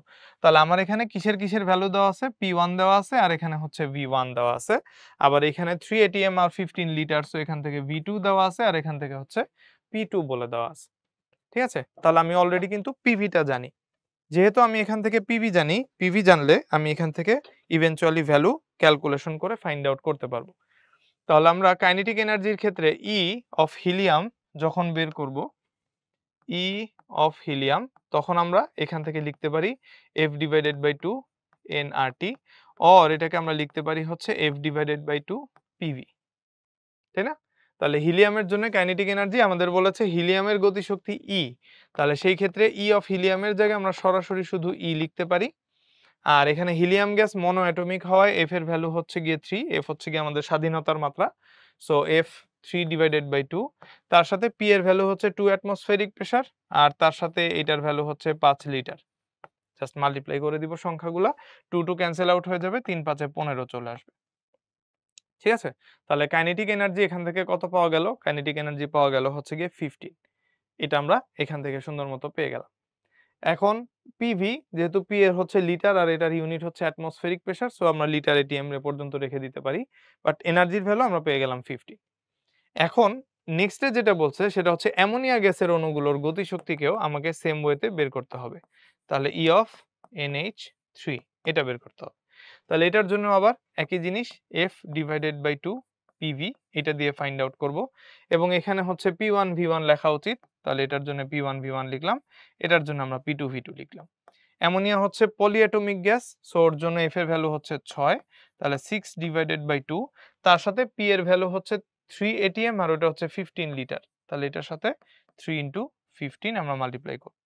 তাহলে 6 ডিভাইডেড বাই 2 আমার আসতেছে হচ্ছে 3, তার সাথে এখানে আসতেছে 3, তার সাথে এখানে আসতেছে হচ্ছে 15। তাহলে খেয়াল করো 15 কিসের ভ্যালু? E এর ভ্যালু। এখানেও একটা সুন্দর মতো 15 আছে। তাহলে E অফ NH3 বা অ্যামোনিয়ার যে গতিশক্তিটা আসবে সেটা আসবে 3 ইন্টু 3 9 মাল্টিপ্লাইড বাই E। এই যে আমাদের 15, 15 এর ভ্যালুটাই আমরা হচ্ছে না লিখে সরাসরি 15 না লিখে E লিখে দিলাম। তাহলে আমাদের অ্যামোনিয়ার যে কাইনেটিক এনার্জি আসবে সেটা হচ্ছে ইনিশিয়াল যে কাইনেটিক এনার্জি ছিল, আমাদের গ্যাসটা ছিল হিলিয়াম গ্যাস। সেই হিলিয়াম গ্যাসের কাইনেটিক এনার্জির কত টাইমস? এখান থেকে রেজাল্ট আসবে হচ্ছে 9 টাইমস। ঠিক আছে? তাহলে আশা করি এটা পারা গেল। নেক্সটে আমরা যাই। নেক্সটে কিন্তু আবার একটা প্রুফের কথা বলছে। সো প্রুফগুলা বারবারই বলছি, আমাদের পরীক্ষায় কিন্তু আসে। আদর্শ গ্যাসের গতীয় সমীকরণ দেয়া আছে PV সমান 1/3 mnc²। প্রমাণ করতে বলেছে E equals to 3 divided by 2 nRT। So kinetic energy find out করতে বলছে। স্মল m হচ্ছে একটা অণুর ভর, ক্যাপিটাল N হচ্ছে টোটাল নাম্বার অফ মলিকিউল বা অণুর সংখ্যা, স্মল n হচ্ছে মোল সংখ্যা আর E হচ্ছে কি আমাদের অণুগুলার গতিশক্তি। তাহলে আমাদের গিভেন ইকুয়েশন থেকে আসতে হবে আস্তে আস্তে। PV is equals two 1/3 m capital N c²। m capital N c²। m কি? m হচ্ছে একটা অণুর ভর। একটা অণুর ভরকে আমি মোট অণুর সংখ্যা দ্বারা গুণ করলে আণবিক ভর পেয়ে যাব। একটা অণুর ভরকে আমরা মোট অণুর সংখ্যা দ্বারা গুণ করলে টোটাল অণুগুলার মোট সংখ্যা বা আণবিক ভর যেটা, সে আণবিক ভর পেয়ে যাব। তাহলে এখান থেকে আমরা লিখতে পারি হচ্ছে 1/3, তার সাথে mn কে গুণ করলে আমরা পেয়ে যাব আণবিক ভর, তার সাথে এখান থেকে পেয়ে গেলাম c²। তাহলে আমরা পেয়ে গেলাম হচ্ছে PV equals two 1/3 capital M c²। এইবার আমরা কি করতে পারি? যেহেতু আমাদের এখানে বলেছে কাইনেটিক এনার্জি E বের করতে হবে, সো E এর ইকুয়েশন আমরা জানি হাফ mv² এর মতো আসে। তো আমার অলরেডি কিন্তু ম্যাস এন্ড ভেলোসিটি স্কয়ার আছে, শুধুমাত্র একটা হাফ কোনোভাবে যদি নিয়ে আসতে পারি, সামনে যেহেতু 1/3 আছে, নিয়ে আসলেই কিন্তু আমি এখান থেকে হিসাবটা সুন্দর মতো ফাইন্ড আউট করতে পারবো। তাহলে এইখান থেকে আমাদের আসতেছে হচ্ছে পিভি, আর এইখানে হচ্ছে আমরা সামহাও একটা হাফ নিয়ে আসলাম সাপোজ। এখন এইভাবে তো আন্দাজে হাফ আনা যাবে না, ক্যালকুলেশন ইকুয়াল সেম রাখতে হবে। সো 1/3 ছিল, আনলাম হচ্ছে হাফ। হাফের সাথে কি দিয়ে কাটাকাটি করলে আমার আবার 1/3 আসে, এইটুকু একটু খেয়াল রাখতে হবে। তাহলে আমরা হাফের যে 2 আনছি সেটাকে সরায় 2 নিয়ে যাব, আর 1/3 এর নিচে যে 3 ছিল সেই 3টাকে এখানে নিয়ে আসবো। তাহলে এই 2 আর এই 2 ক্যান্সেল আউট হয়ে যাবে, 1/3 সুন্দর মতো আগে যা ছিল তাই। এন্ড ক্যাপিটাল MC², এটাকে হচ্ছে আমরা এখান থেকে নড়াচড়া করছি না। তাহলে PV equals to half into 2 divided by 3 capital M c²। আমরা এইভাবে করে একটা ইকুয়েশন নিয়ে আসতে পারলাম আর কি। ঠিক আছে? এখন নেক্সট লাইনে আমরা এখান থেকে capital PV is equals to 2 divided by 3 এটাকে একটু সামনে নিয়ে আসতে পারি, আর ব্র্যাকেটের এখানে থাকবে হচ্ছে হাফ ক্যাপিটাল M c²। ঠিক আছে? তাহলে হাফ ইন্টু ভর ইন্টু বেগ স্কয়ার, এখান থেকে তাহলে আমাদের আসতেছে 2 divided by 3 multiplied by the kinetic energy, যেটাকে আমরা বলছি ই কে। তো ই হচ্ছে অণুগুলোর গতিশক্তি, আমরা ই কে এখানে ধরে নিলাম হচ্ছে গিয়ে ই, যেহেতু কোশ্চেনের মধ্যে বলে দেওয়া আছে প্রুভও আমাকে ই দিয়ে করতে হবে। তাহলে এই পাশে আমরা এখন লিখতে পারি হচ্ছে পিভির জায়গায় এনআরটি, আর এই পাশে হচ্ছে আমাদের রেজাল্টে আছে 2 ডিভাইডেড বাই 3 ই। তাহলে সেই ক্ষেত্রে ক্যাপিটাল ই এর ইকুয়েশন আসবে হচ্ছে 3 divided by 2 NR capital T. 3 divided by 2 NRT is equals to E. এটাই হচ্ছে আমাকে এখান থেকে প্রুফ করতে বলেছে। সো আমাকে বলেছে প্রমাণ করো যে, দ্যাটস ওয়াই আমরা লাস্টে প্রুফড অথবা হচ্ছে ফর্মুলাটা প্রুফ করার পরে আমরা এখান থেকে প্রমাণিত বলে দিব, তাহলে আর অসুবিধা হবে না। আচ্ছা, নেক্সটে যাই। নেক্সটে হচ্ছে আমাদের স্বাধীনতার মাত্র গ্যাসের গতিশক্তি, মানে আমরা মাত্র যেটা নিয়ে প্রুফ করলাম সেটারই ফার্দার ক্ল্যারিফিকেশনের জন্য আমরা স্বাধীনতার মাত্রাকে ইন্ট্রোডিউস করে আরো কিছু ম্যাথ একটু দেখার চেষ্টা করি। তো এই ম্যাথে এইখানে যেটা বলা সেটা হচ্ছে 20 লিটার ধারণ ক্ষমতার একটা সিলিন্ডার হাইড্রোজেন দ্বারা পূর্ণ। হাইড্রোজেন গ্যাস অণুর মোট গড় গতিশক্তি 1.5 10⁵ জুল। সিলিন্ডারে হাইড্রোজেন গ্যাসের চাপ কত, তার মানে আমাকে এখান থেকে হচ্ছে প্রেসারের ভ্যালু কত সেটা হচ্ছে বের করতে বলছে। 20 লিটারের কথা বলা, তাহলে এইখানে হচ্ছে আমাদের ভলিউম, হাইড্রোজেন গ্যাসের টোটাল যে ভলিউমটা নিয়ে কাজ করতে হবে, আমাকে হচ্ছে সেই ভলিউমের ভ্যালুটা এখান থেকে বলে দেওয়া আছে আর কি। তাহলে এখন এখানে আমি কি করব, আমাদের ওভারঅল জুলে দেওয়া আছে এখানে এনার্জিটা, সো এটা হচ্ছে আমার গড় গতিশক্তি, এটা হচ্ছে ই। আবার হাইড্রোজেন গ্যাস দ্বারা পূর্ণ, হাইড্রোজেন হচ্ছে একটা দ্বিপারমাণবিক গ্যাস বা এটা হচ্ছে গিয়ে ডাইঅ্যাটমিক গ্যাস। ডাইঅ্যাটমিক গ্যাসের জন্য ডিগ্রিজ অফ ফ্রিডম কত হয়? ডিগ্রিজ অফ ফ্রিডম হয় হচ্ছে গিয়ে 5। তাহলে এই যে আমরা কাইনেটিক এনার্জি বের করলাম E = 3/2 nRT, এটা কিন্তু বেসিক্যালি 3টা আসছে কোথা থেকে? ডিগ্রিজ অফ ফ্রিডম থেকে। আমরা এখানে 1/3 mc² যখন বসাই, এটা কিন্তু হিলিয়ামের জন্য প্রুফ করা হয়। সো হিলিয়াম হচ্ছে আমার মনো অ্যাটমিক গ্যাস, এই জন্য এখানে 3। সো বেসিক ফর্মুলা হচ্ছে F/2 nRT। আমরা যখন E দিয়ে কাজ করি তখন F/2 nRT আসে। তাহলে এখান থেকে একটু ম্যাথে চলে যাই। আমাদের এখানে ম্যাথে প্রথমে কি বলে দেওয়া আছে? 20 লিটার ধারণ ক্ষমতার একটা সিলিন্ডার হাইড্রোজেন গ্যাস দ্বারা পূর্ণ। হাইড্রোজেন গ্যাস অণুর মোট গড় গতিশক্তি বলে দেওয়া আছে, তাহলে এটা হচ্ছে গিয়ে E এর ভ্যালু 1.5 10⁵ জুল। সিলিন্ডারে হাইড্রোজেন গ্যাসের চাপ কত, প্রেসার, এটা আমাকে বের করতে হবে। এটা যেহেতু জুলে দেওয়া, সো অবভিয়াসলি ভলিউম লিটারে আছে, এটাকে কনভার্ট করতে হবে হচ্ছে মিটার কিউবডে, না হলে হচ্ছে আমি এখান থেকে প্রেসার আবার SI ইউনিটে বা নিউটন পার মিটার স্কয়ারে বের করতে পারবো না। তাহলে 20 লিটার মানে হচ্ছে 20 × 10⁻³ metre cubed, 20 × 10⁻³ metre cubed convert করে নিলাম। হাইড্রোজেন গ্যাস, হাইড্রোজেন গ্যাস হচ্ছে H2। H2 মানে হচ্ছে এটা একটা ডাইঅ্যাটমিক গ্যাস, ডাইঅ্যাটমিক গ্যাসের জন্য F এর ভ্যালু কত? F এর ভ্যালু হচ্ছে 5। তাহলে আমরা কাইনেটিক এনার্জির ইকুয়েশন একটু আগে একটা প্রুফ দেখে আসলাম, 3/2 nRT, ওইটা বেসিক্যালি হচ্ছে F/2 nRT তে লিখে, F হচ্ছে গিয়ে আমাদের গ্যাসের স্বাধীনতার মাত্রা। তাহলে F/2 nRT কে আমরা ভেঙে লিখতে পারি বা কনভার্ট করে আবার PV তে নিয়ে যেতে পারি, এবং F এর ক্ষেত্রে আমরা ভ্যালু বসায় দিতে পারি, হাইড্রোজেন দ্বিপারমাণবিক গ্যাস, তাই 5/2 PV আসবে। তো আমার এখান থেকে কাজ হচ্ছে প্রেসারটা বের করা। তাহলে যদি প্রেসার বের করতে হয় 2JE এর সাথে মাল্টিপ্লাইড হবে আর 5V চলে আসবে হচ্ছে 2E এর নিচে। এখন আমাদের কাজ মানগুলা বসায় ক্যালকুলেশন করা, কনভার্সন অলরেডি ডান। তাহলে 2 × 1.5 10⁵, 1.5 10⁵, আর 5 × ভলিউম হচ্ছে 20 10⁻³ 20 10⁻³। তাহলে এখান থেকে আমরা ক্যালকুলেশনে কি করতে পারি? আমরা 20 কে 10 দিয়ে ডিভাইড করতে পারি। 1.5 কে লেখা যায় হচ্ছে গিয়ে 15/10, তার সাথে এখানে 10⁵ ছিল আর -3 উপরে নিয়ে গেলে হয়ে যাবে হচ্ছে +3, এটাকে সরায় ফেললাম। তাহলে 20 কে 2 দিয়ে ডিভাইড করলে নিচে থাকবে হচ্ছে 10, তাহলে এই পাশে হচ্ছে আমাদের 5 × 10 একটা এক্সট্রা থাকতেছে।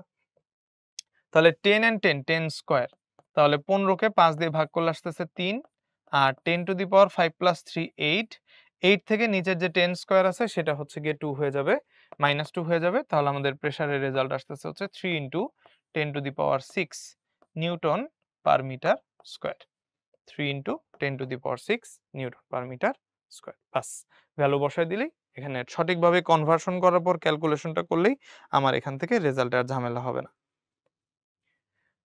ওকে, এখন দেখো বলছে A এবং B পাত্রে যথাক্রমে 3 মোল নাইট্রোজেন 227°C, 5 মোল আর্গন নির্দিষ্ট তাপমাত্রায় রয়েছে। 3 মোল নাইট্রোজেন, তার মানে N1 জানি, 227°C মানে T1 বের করে নিতে পারবো। 273 এর সাথে 227 যোগ করলে 200 200 400, 73 আর 27 হচ্ছে 100, তাহলে এখান থেকে রেজাল্ট আসবে হচ্ছে 500 কেলভিন। আর 5 মোল আর্গন গ্যাস, সো 5 মোল মানে হচ্ছে এটা আমার N2। আর্গন হচ্ছে এক পারমাণবিক গ্যাস, এক পারমাণবিক গ্যাসের জন্য ডিগ্রিজ অফ ফ্রিডম হচ্ছে গিয়ে 3। নাইট্রোজেন হচ্ছে দ্বিপারমাণবিক গ্যাস, দ্বিপারমাণবিক গ্যাসের জন্য ডিগ্রিজ অফ ফ্রিডম হচ্ছে গিয়ে 5। গ্যাসের মিশ্রণ ঘটালাম, দুইটা গ্যাসকে মিলায় ফেললাম, মোট অভ্যন্তরীণ শক্তি 66000 জুল আসলো, এটা হচ্ছে আমার টোটাল এনার্জি। মিশ্রণটিতে আর্গনের তাপমাত্রা কত নির্ণয় করতে হবে, সো আর্গনের টেম্পারেচার আমরা ধরি নাই, এখান থেকে T2 এর ভ্যালু কত আসে ফাইন্ড আউট করতে হবে। ক্যাপিটাল আর এর ভ্যালু 8 জুল পার মোল পার কেলভিন ধরে নিতে বলছে। তো বুঝতেই পারতেছো আমাদের মিশিয়ে ফেললে ইউ মিক্স যেটা আসবে, বা ওভারঅল আমরা ই মিক্স বলতে পারি এভাবে, আমরা যে ই ধরলাম এটা হচ্ছে মিশ্রণের পরে টোটাল যে এনার্জি আসে সেই মিক্সচার। তাহলে সেই ক্ষেত্রে আমরা এইভাবে বলতে পারি ই মিক্সচার কত আসবে?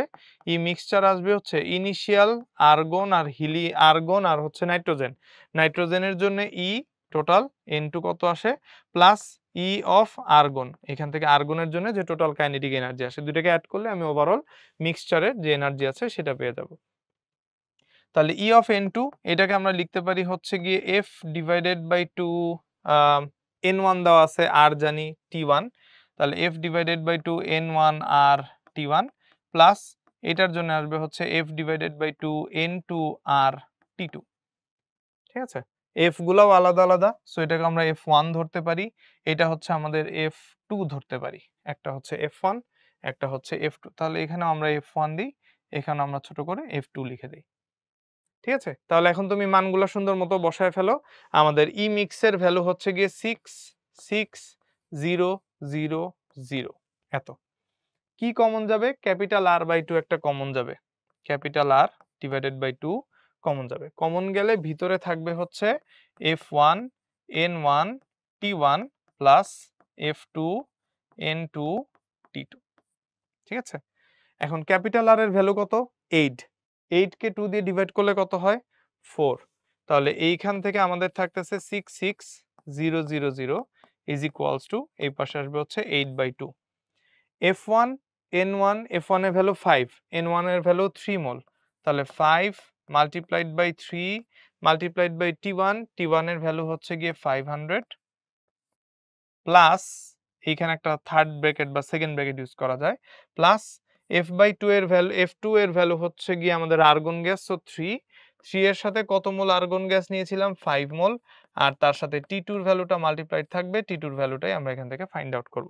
তাহলে 8 ডিভাইডেড বাই 2 4, 4 দিয়ে আমরা এই পাশে ডিভাইড করে ফেলবো 66000 কে, তাহলে that would be divided by 4 is equals to 3 5 15, 4 15 60, 5 15 75, তাহলে 7500 প্লাস এখান থেকে 3 5 15 15 T2 এইটুক চলে আসলো। এখন এখান থেকে যদি আমরা 15 T2 এর ভ্যালুটা ফাইন্ড আউট করতে চাই, তাহলে 6600 বা 66000 এটাকে 4 দিয়ে ডিভাইড করলে 4 একবার, 4 একে 4, তারপর থাকবে 26, 4 6 24, তারপর থাকবে 20, 4 5 20, তারপর দুইটা শূন্য, 16500 আসে, সেখান থেকে আমরা মাইনাস করব হচ্ছে 7500, যেহেতু আমরা 15 T2 টা বের করতে যাচ্ছি। তাহলে এইখান থেকে আমার ক্যাপিটাল T2 এর ভ্যালুটা কত আসবে? 500 500 চলে গেল, 16000 থেকে 7000 চলে গেলে, আহ 16000 থেকে 7000 চলে গেলে কত? 9, হ্যাঁ 9000 থাকে, তাহলে এখান থেকে রেজাল্ট আসতেছে হচ্ছে 9000। এটাকে আমরা ভাগ করব 15 দিয়ে, তাহলে 6 5 4 15 60, 5 15 75, 6 15 90, 600। তাহলে এখান থেকে রেজাল্ট আসতেছে কত? আর্গনের তাপমাত্রা 600 কেলভিন। তুমি যদি চাও আবার এই 600 থেকে 273 কে বিয়োগ করে রেজাল্টটা ডিগ্রি সেলসিয়াসে আনতে পারো। সেই ক্ষেত্রে 3 আর 7 10, 7 আর 1 8, 8 2 10, 2 আর 1 3, 3 3 6, সো 327 ডিগ্রি সেলসিয়াসে আসবে। এইটা এইটা বোথ আর কারেক্ট অ্যান্সার। এই হচ্ছে, তাহলে আমরা এখান থেকে মিক্সচারের অঙ্কগুলো দেখে ফেললাম। আমাদের এখান থেকে 600 কেলভিন রেজাল্ট আসে, অথবা যদি আমরা এটাকে -273 করি তাহলে 327 ডিগ্রি সেলসিয়াস আসে। মিক্সচারের জন্য আমরা এরকম একটা ভ্যালু পেয়ে যাব। বুঝা গেল? আচ্ছা, নেক্সটে যাই। নেক্সটে এরকম টাইপের আরেকটা ম্যাথ বলে দেওয়া আছে। সেটা হচ্ছে 27 ডিগ্রি সেলসিয়াস তাপমাত্রার 2 মোল হিলিয়ামের সাথে কত তাপমাত্রার 3 মোল অক্সিজেন যোগ করলে মিশ্রণের তাপমাত্রা 500 কেলভিন হবে। এবার কিন্তু এনার্জি বলে দেয় নাই। 27 ডিগ্রি সেলসিয়াস, তাহলে এখান থেকে T1 আমরা ধরে নিলাম। T1 এর ভ্যালুটা হবে 273 প্লাস 27 মানে হচ্ছে আমার 300 কেলভিন। 2 মোল হিলিয়াম, তাহলে স্মল n1 জানি, হিলিয়ামের জন্য F1 এর ভ্যালু জানি। F1 হিলিয়াম হচ্ছে মনো অ্যাটমিক গ্যাস, মনো অ্যাটমিক গ্যাসের জন্য F1 এর ভ্যালু আসবে 3। কত তাপমাত্রার? তাহলে আমাকে এখান থেকে ফাইনাল T2 টা ফাইন্ড আউট করতে হবে। 3 মোলের কথা বলা, সো N2 জানি। অক্সিজেন গ্যাসের বলা, অক্সিজেন গ্যাস হচ্ছে ডাইঅ্যাটমিক, ডাইঅ্যাটমিকের জন্য F এর ভ্যালু 5, যোগ করলে মিশ্রণের টোটাল টেম্পারেচার ক্যাপিটাল T, সেই ক্যাপিটাল T এর ভ্যালু 500 কেলভিন হবে।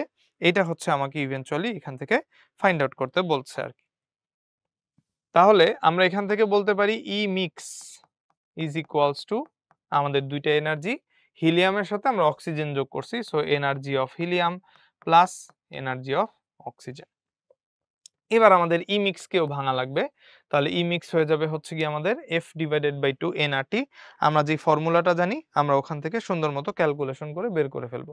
এদেরকেই তো মিক্স আপ করছি, তাহলে ই মিক্সের জন্য আমরা লিখতে পারি 3/2 N1 ক্যাপিটাল আর, ক্যাপিটাল আর তো ক্যাপিটাল আর এর মতো থাকবে, আর টেম্পারেচার হয়ে যাবে মিক্সড একটা টেম্পারেচার বা N1R ক্যাপিটাল টি, প্লাস আরেকটার জন্য হচ্ছে আমার অক্সিজেন, অক্সিজেনের জন্য আসবে হচ্ছে গিয়ে 5/2 N2 ক্যাপিটাল আর ক্যাপিটাল টি। এটা হচ্ছে কি মিক্সচারের টেম্পারেচার, যেটা ফিক্সড একটা টেম্পারেচার আসবে, ক্যাপিটাল আর তো কনস্ট্যান্ট, N1 আর L2, N1 আর N2 আলাদাভাবে হিসাব করা, সো N1 N2 আলাদা হবে। এনার্জি অফ হাই হিলিয়াম, এটার জন্য হিলিয়ামের জন্য আমার এফ এর ভ্যালু হচ্ছে গিয়ে 3, তাহলে আমরা সরাসরি লিখতে পারি 3/2 N1 ক্যাপিটাল আর T1, কারণ ইনিশিয়ালি ওর টেম্পারেচার অন্য একটা ছিল, প্লাস অক্সিজেনের জন্য আমরা লিখতে পারি 5/2 N2 ক্যাপিটাল আর T2, কারণ ইনিশিয়ালি ওর টেম্পারেচার আলাদা ছিল। সবগুলা থেকে ক্যাপিটাল আর গুলা কমন নিয়ে আমরা সবগুলাকে ক্যান্সেল আউট করে ফেলতে পারি, মানে আমরা এখান থেকে কমন নিতে পারি R/2, এটাকে আরো ছোট করা যায়, তাহলে এটা থাকবে হচ্ছে 3N1 capital T plus R/2 common নিলে এখানে থাকবে 5N2 ক্যাপিটাল T, অথবা এখান থেকে একটা ক্যাপিটাল টিও কমন নিয়ে ফেলা যায়, দুই জায়গায় আবার কমন একটা কনস্ট্যান্ট টিও আছে, তাহলে 3N1 তার সাথে হচ্ছে আমরা এখানে প্লাস 5N2 লিখতে পারি, 3N1 R/2 আলাদা করে ফেললাম, প্লাস এখান থেকে লেখা যাবে হচ্ছে 5N2 ক্যাপিটাল টি কে আমরা আবার ব্র্যাকেটের বাইরে বের করে নিয়ে আসলাম। আবার এখান থেকেও সবগুলা থেকে ক্যাপিটাল R/2 ক্যান্সেল আউট বা কমন নেওয়া যায়, তাহলে থাকবে 3N1 ক্যাপিটাল T1 প্লাস এখানে থাকবে হচ্ছে 5N2 ক্যাপিটাল T2, ঠিক আছে। R/2 ক্যান্সেল আউট, তাহলে এখান থেকে আমার থাকতেছে 3 ইন্টু N1, N1 এর ভ্যালু 2 মোল, তাহলে 3 ইন্টু 2 প্লাস 3 ইন্টু 2 থাকতেছে প্লাস 5 ইন্টু N2, N2 এর ভ্যালু হচ্ছে 3 মোল, তাহলে 5 মাল্টিপ্লাইড বাই 3, টোটালটার সাথে মাল্টিপ্লিকেশন হিসেবে থাকবে ক্যাপিটাল টি, এই পাশে ক্যাপিটাল R/2 ক্যান্সেল আউট হয়ে যাবে, 3 মাল্টিপ্লাইড বাই N1 এর ভ্যালু 2, T1 এর ভ্যালু হচ্ছে 300, 3 ইন্টু 2 ইন্টু 300 প্লাস এখানে 5 ইন্টু N2, 5 N2 এর ভ্যালু হচ্ছে 3 মোল, তাহলে 5 ইন্টু 3 ইন্টু ক্যাপিটাল T2 এর ভ্যালুটাই হচ্ছে কি আমরা এখান থেকে ফাইন্ড আউট করব, সো এইটার ভ্যালুটা হচ্ছে আমরা এখান থেকে হিসাব করব পরে, তাহলে T2 এর ভ্যালুটা এখানে আছে, ক্যাপিটাল T এর ভ্যালুটা আমি জানি, এখন এদের সাথে আমি বসাই দিব, তাহলে 3 দুগুণে 6 আর 3 পাঁচে 15, তাহলে 6 প্লাস 15 এর সাথে গুণ হবে হচ্ছে ক্যাপিটাল টি এর ভ্যালু হচ্ছে 500 কেলভিন, মিক্সচারের টেম্পারেচার ইজ ইকুয়ালস টু আমাদের এইখানে আসতেছে হচ্ছে 3 দুগুণে 6, 3 6 18, তাহলে 18 পরে 00 প্লাস 3 5 15 15 T2, তাহলে নেক্সট লাইনে আমরা বলতে পারি হচ্ছে 15 আর 6 21, 21 ইন্টু 500, এইটা থেকে আমরা হচ্ছে গিয়ে নেক্সট 1800টাকে মাইনাস করে দিব প্লাস 15 T2, এখন এই যে T2 ছাড়া বাকি সবই তো সংখ্যা চলে আসছে, বাকি একটু ক্যালকুলেশনে চলে আসবে, তাহলে এখান থেকে 21 কে আমরা 5 দিয়ে গুণ করব, 5 একবার 5, 5 দুগুণে হচ্ছে 10, 10500, এখান থেকে আমরা 1800 কে মাইনাস করব, তাহলে এখানে থাকবে হচ্ছে গিয়ে 15 T2, and 15 T2 is equals to কত লেখা যায়, 0000 চলে গেল, তাহলে হচ্ছে 105 থেকে 18 বিয়োগ করলে যা আসে, তাহলে আমরা প্রথমে দুইটা জিরো বসাই, দুইটা জিরো, 8 9 10 11 12 13 14 15 7 7 1 1 2 2 আর 10 এখানে হবে 8, তাহলে এখানে 110, তাহলে আমার রেজাল্ট আসতেছে কত, রেজাল্ট আসতেছে হচ্ছে 8700, 8700 মাইনাস করার পরে, তাহলে এখান থেকে আমার T2 এর ভ্যালু কত আসতেছে, T2 এর ভ্যালু আসতেছে হচ্ছে 8700 ডিভাইডেড বাই 15, তাহলে এখান থেকে রেজাল্ট আসবে হচ্ছে 6 15 90, সো 5 15 75, তাহলে 5 বার যাবে 76 77 87, 1 2 আর 0 থাকে 120 থাকে, তাহলে 6 15 90, 8 15 120, এক্স্যাক্টলি 8 বার এবং তার সাথে একটা 0 বসবে, তাহলে T2 এর ভ্যালু হয়ে যাবে হচ্ছে 580 কেলভিন, ঠিক আছে। তাহলে আমাদের নতুন তাপমাত্রা কত হবে, 580 কেলভিন, তুমি আবার এখান থেকে 283 বিয়োগ করে 273 বিয়োগ করে পরবর্তীতে আবার এটাকে ডিগ্রি সেলসিয়াসে কনভার্ট করে নিতে পারো, কোনো অসুবিধা নাই, আমরা চাইলে এটা করতে পারবো। তো 580 কেলভিন হবে আমাদের জন্য কারেক্ট অ্যান্সার। নেক্সটে আসি। নেক্সটে হচ্ছে আমাদের গড়মুক্ত পথ নিয়ে কথাবার্তা। গড়মুক্ত পথের এখানে বলছে গ্যাসের, যেমন জগন্নাথ ইউনিভার্সিটি, রাজশাহী ইউনিভার্সিটিতে রিটেন প্রশ্ন একই রকম আসছে যে গ্যাসের অণুর গড়মুক্ত পথ ঘনত্বের সাথে কিভাবে সম্পর্কিত এটা আমাদেরকে দেখাও। তাহলে আমরা ৩টা ফর্মুলা জানি। একটা হচ্ছে গিয়ে ম্যাক্সওয়েলের, একটা হচ্ছে প্রথমে হচ্ছে ক্লসিয়াসের পদ্ধতি, তারপর বোল্টজম্যান এবং ফাইনালি হচ্ছে ম্যাক্সওয়েল। সো ম্যাক্সওয়েল হচ্ছে মোর অ্যাকুরেট। আমরা অঙ্ক করার সময় সাধারণত অ্যাকুরেট ভ্যালু পাওয়ার জন্য ম্যাক্সওয়েল ইউজ করি। তাহলে ম্যাক্সওয়েলের পদ্ধতিতে গড়মুক্ত পথের equation lambda is equals to আমাদের আসে হচ্ছে 1/√2 n pi sigma square. 1/√2 n pi sigma square. এবং এখানে যে আমরা সিগমাটা ইউজ করি, সিগমাটাকে আমরা বলি হচ্ছে গিয়ে অণুর ব্যাস। তাহলে 1/√2 n পাই সিগমা স্কয়ার আসে। এই ইকুয়েশনে আমাদের সিগনিফিকেন্ট দুইটা জিনিস হচ্ছে স্মল n। স্মল n কে আমরা বলি হচ্ছে গিয়ে একক আয়তনে অণুর সংখ্যা। এটাকে আমরা লিখি হচ্ছে একক আয়তনে অণুর সংখ্যা। আর এইখানে যে আমরা সিগমাটা ইউজ করছি, সেই সিগমাটা হচ্ছে একটা সিঙ্গেল মলিকিউল বা একটা সিঙ্গেল অণুর যে ব্যাস আছে সেটা। ঠিক আছে? তাহলে এটা হচ্ছে একক আয়তনে অণুর সংখ্যা। আমরা বোথ সাইডে একটা স্মল m দিয়ে ভাগ করে দিই, মানে লব আর হরে। তাহলে উপরে আসবে একটা স্মল m, নিচে আসবে হচ্ছে √2, তার সাথে আসবে হচ্ছে স্মল m ইনটু n, পাই আর সিগমা স্কয়ার, পাই আর সিগমা স্কয়ারের মতো থাকবে। ঠিক আছে? একক আয়তনে অণুর সংখ্যাকে যদি আমি স্মল m বা ভর দিয়ে ভাগ করি, এই একক আয়তনে অণুর সংখ্যাগুলা মানে অণুর সংখ্যা ডিভাইডেড বাই আমার আয়তন, তাকে যদি আমি এখন স্মল m ভর দিয়ে গুণ করি তাহলে এখান থেকে আমি রো পেয়ে যাব। রো সমান সমান হচ্ছে m ডিভাইডেড বাই v, একক আয়তনে মোট ভর যেটা আসে সেটা। তাহলে এখান থেকে স্মল m আর এখান থেকে স্মল n মাল্টিপ্লাই করে ফেললে ভরের সাথে যদি আমি একক আয়তনে অণুর সংখ্যা গুণ দিই তাহলে এখান থেকে আমি পেয়ে যাব হচ্ছে কি ঘনত্ব বা রো। তাহলে সেই ক্ষেত্রে আমরা এখান থেকে পেয়ে গেলাম স্মল m, এখানে চলে আসলো হচ্ছে √2, তার সাথে রো, তার সাথে পাই, তার সাথে হচ্ছে সিগমা স্কয়ার। তাহলে এই পাশে আমরা হচ্ছে গিয়ে ল্যামডাকে রেখে দিতে পারি। তাহলে lambda is equals to m divided by √2, তার সাথে হচ্ছে রো পাই সিগমা স্কয়ার এমন থাকলো। তাহলে আমাদের জিজ্ঞেস করেছে ল্যামডা গড়মুক্ত পথ ঘনত্বের সাথে কিভাবে সম্পর্কিত। ভর চেঞ্জ হবে না, √2 চেঞ্জ হবে না, পাই কনস্ট্যান্ট, সিগমা অণুর ব্যাস, কখনো ব্যাস কম বেশি হয় না। তাহলে সেই ক্ষেত্রে ল্যামডার সাথে আমাদের ঘনত্বের সম্পর্ক কেমন? ল্যামডার সাথে আমাদের ঘনত্বের সম্পর্ক হচ্ছে ব্যস্তানুপাতিক। ব্যস্তানুপাতে আমাদের এই ল্যামডাটা পরিবর্তিত হয়।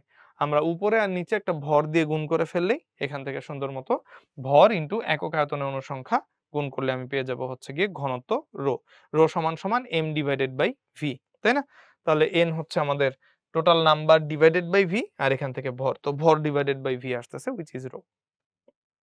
আচ্ছা, নেক্সটে বলছে গড়মুক্ত পথ সংক্রান্ত ক্লসিয়াসের এবং বোল্টজম্যানের সমীকরণ দ্বয়ের অনুপাত কত?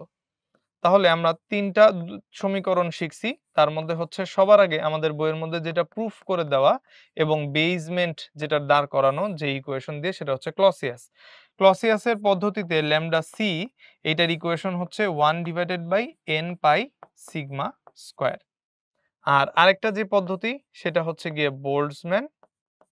এটা হচ্ছে গিয়ে আমাদের বোল্টজম্যানের পদ্ধতি, এবং বোল্টজম্যানের পদ্ধতিতে আমাদের এখানে ল্যামডা বি, এটার ইকুয়েশন আসে হচ্ছে 3 divided by 4 n pi sigma square. n pi sigma square কিন্তু দুই জায়গায় থাকে, একটাতে 1 বাই, একটাতে 3 by 4 n pi sigma square.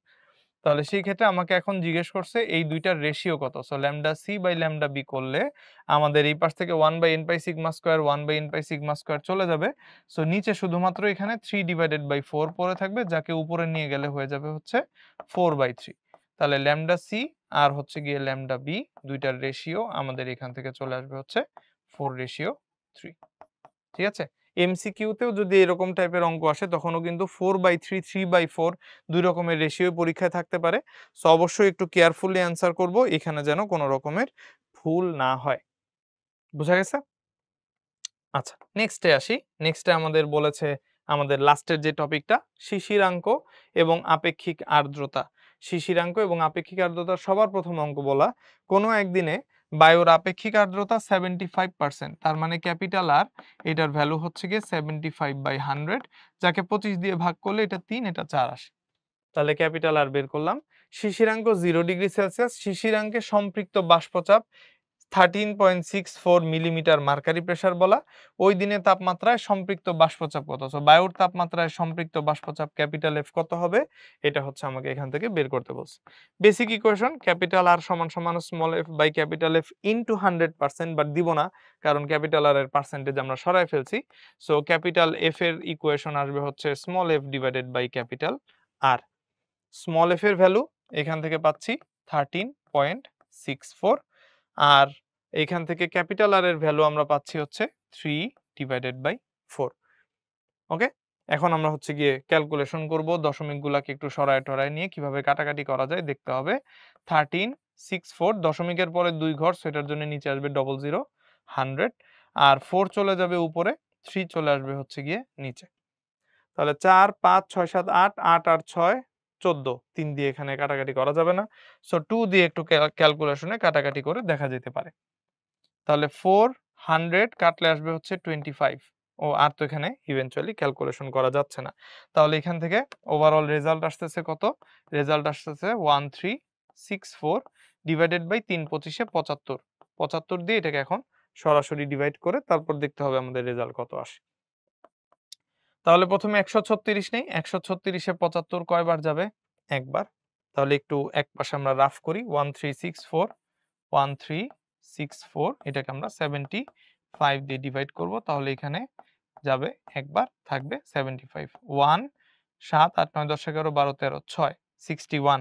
তাহলে এখান থেকে 75 চলে গেলে আমাদের রেজাল্ট আসতেছে হচ্ছে 61। তার সাথে এখানে আসলো হচ্ছে গিয়ে 4। তাহলে 75 614, 6 7 42, 7 7 49, 7 8 56। সো 8 বার যদি নেই তাহলে এখান থেকে 560 আসে, 5 8 40, 600 আসে। তাহলে এক্স্যাক্টলি 8 বার যাবে। 5 8 40 এর 0, হাতের 4, 7 8 56 আর 4 60, 600। তাহলে 14 থাকবে, পড়বে একটা পয়েন্ট, আসবে একটা 0।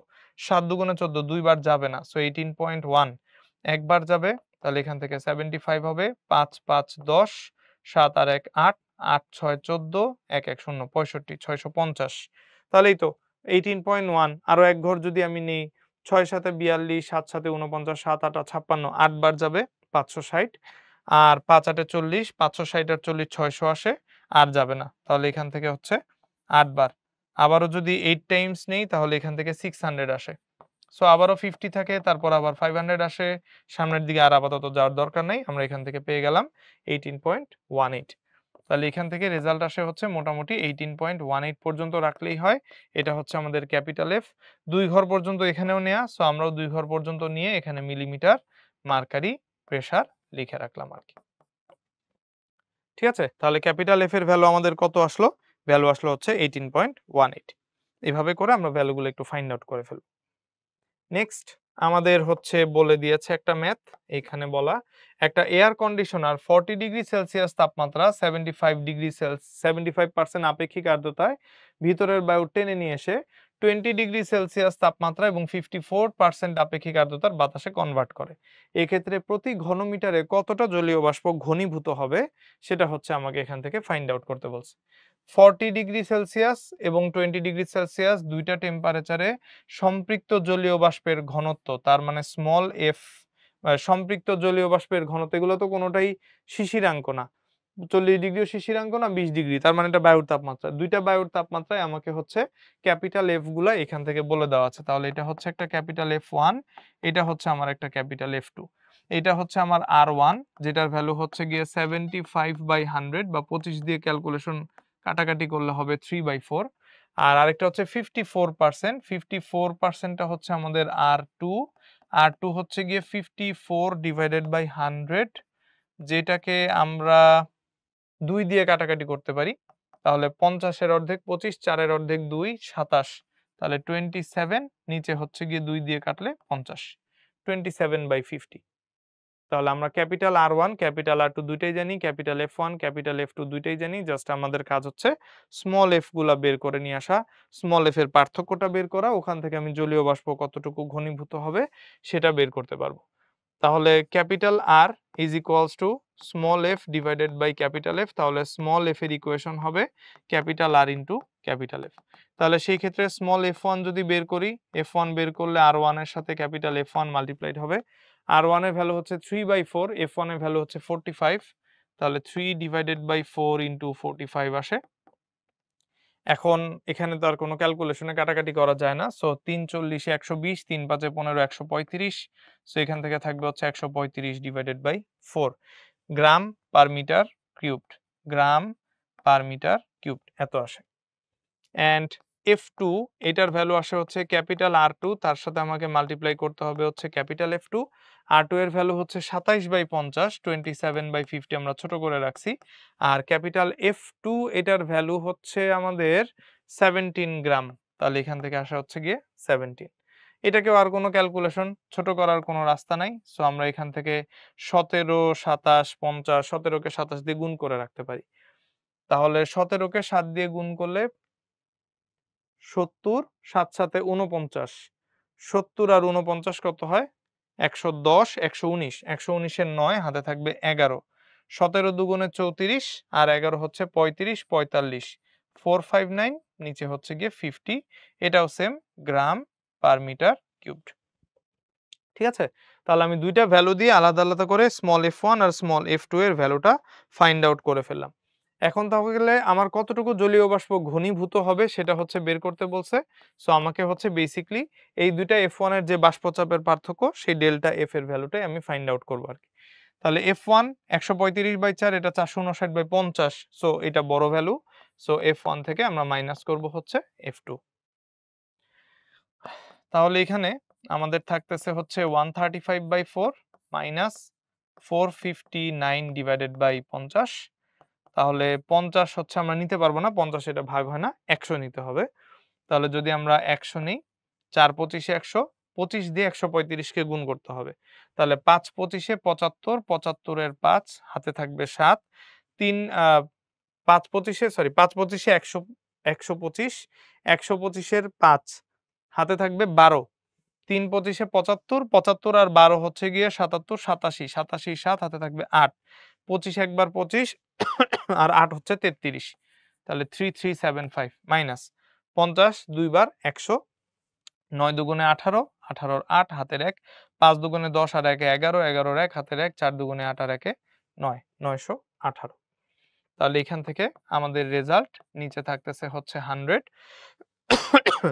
8 9 10 11 12 13 14 15 7 বার, 1 আর 1 2, 2 আর 7 হচ্ছে 2 3 4 5 6 7 5, তারপর 9 10 11 12 13 4 বার, 1 3 মাইনাস 1 হচ্ছে 2, 2457। এটাকে জাস্ট আমরা 100 দিয়ে ডিভাইড করে ফেলবো। সো সুন্দর মতো দশমিকটা 2 ঘর আগে নিয়ে আসবো। তাহলে আমাদের এখান থেকে ডেল্টা এফ এর ভ্যালু হয়ে গেল হচ্ছে 24.57 গ্রাম পার মিটার কিউব। এটাই জিজ্ঞেস করছে প্রতি ঘন মিটারে কতটা জলীয় বাষ্প ঘনীভূত হবে। তাহলে 24.57 গ্রাম পার মিটার কিউবড অ্যামাউন্টের জলীয় বাষ্প প্রতি ঘনমিটারে, প্রতি ঘনমিটারে 24.57 গ্রাম এই পরিমাণ জলীয় বাষ্প ঘনীভূত হবে। ঠিক আছে? তাহলে এইভাবে করে আমাদের কিন্তু, আবারও বলি, সব অঙ্কই কিন্তু আমাদের সুন্দর ক্যালকুলেশনে মিলবে এমন না। কিছু অঙ্ক কিন্তু আমাদের এরকম থাকতেই পারে যেগুলো আমাদের আলাদা করে ক্যালকুলেশন পয়েন্টে বের করতে হতে পারে। কিছু এরকম মানে এমন সব গুণ ভাগ যেগুলো সাধারণ নিয়মে আমরা করি না বা নরমালি করা হয় না। এরকম টাইপের ম্যাথও কিন্তু পরীক্ষায় থাকতে পারে।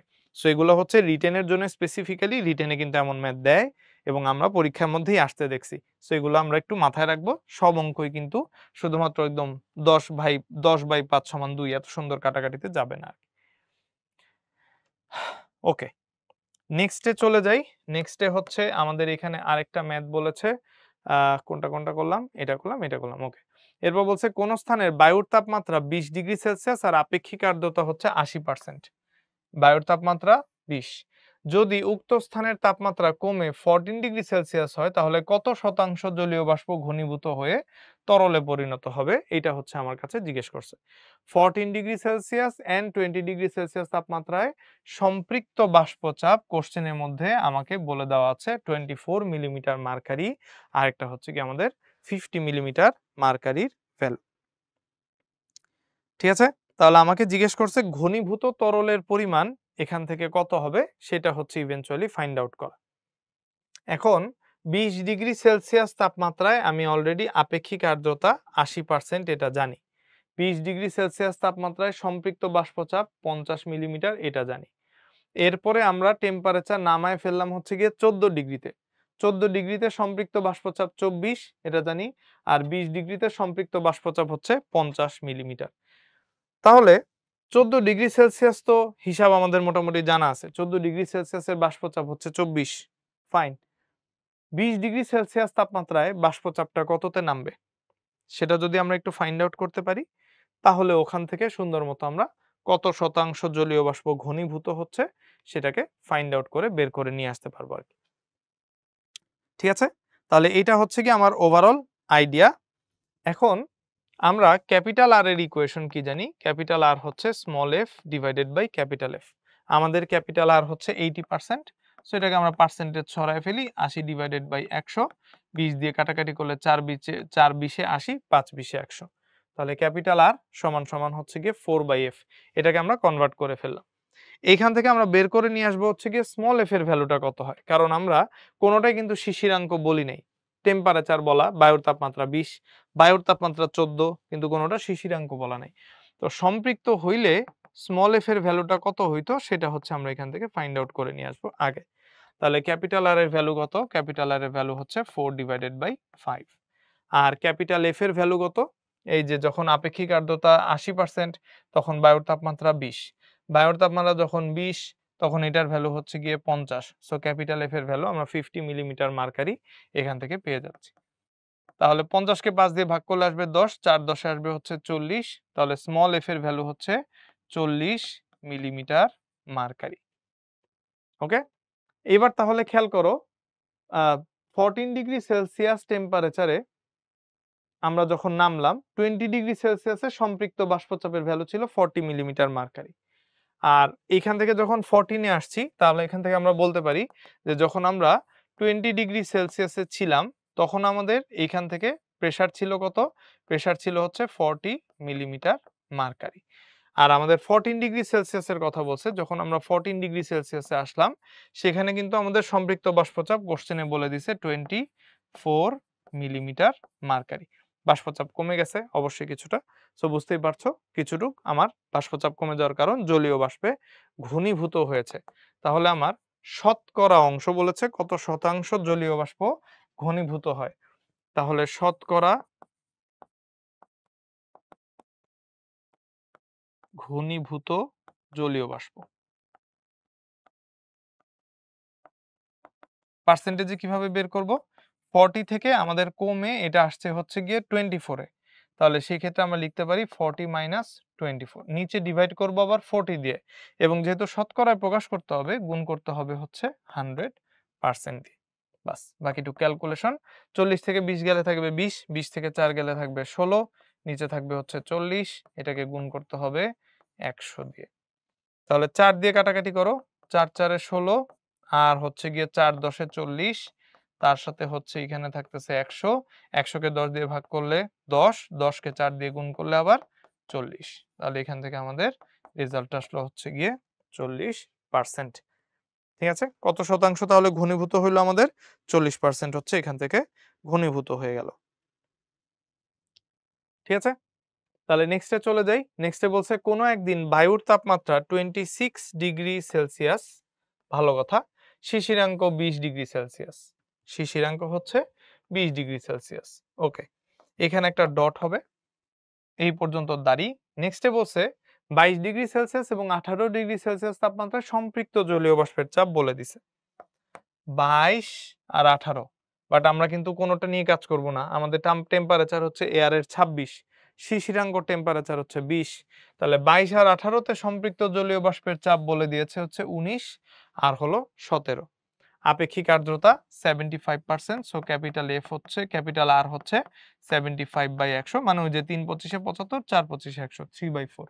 বায়ুর সম্পৃক্ত বাষ্পচাপ কত হবে এটা হচ্ছে আমাকে বের করতে বলছে, সো আমাকে বেসিক্যালি স্মল এফ কত হবে সেই স্মল এফ এর ভ্যালুটা এখান থেকে ফাইন্ড আউট করে নিয়ে আসা লাগবে আর কি।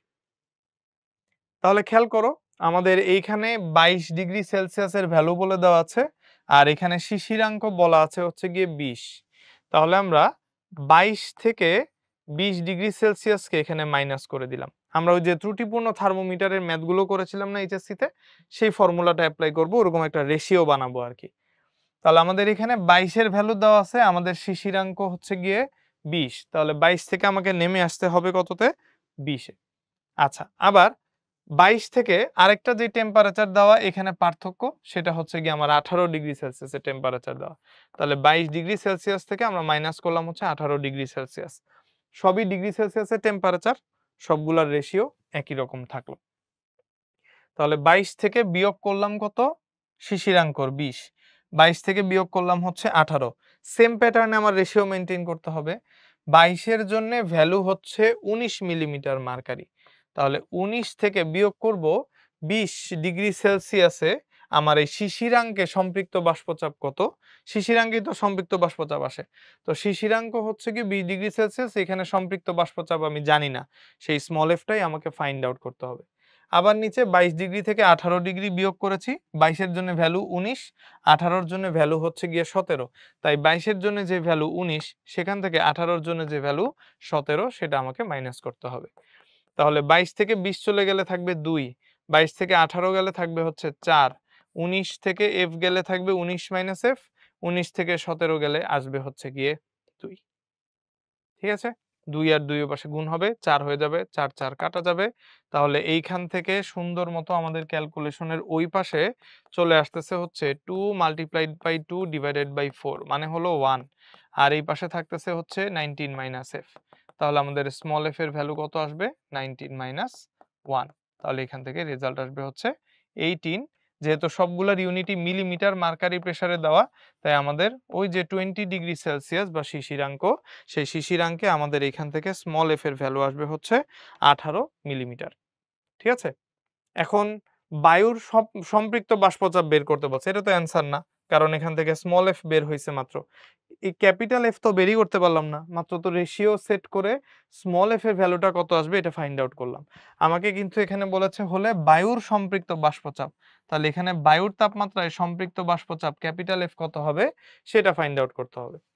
তাহলে এখন যদি আমি স্মল এফ জানি, আমি জানি ক্যাপিটাল আর সমান সমান small F divided by capital F.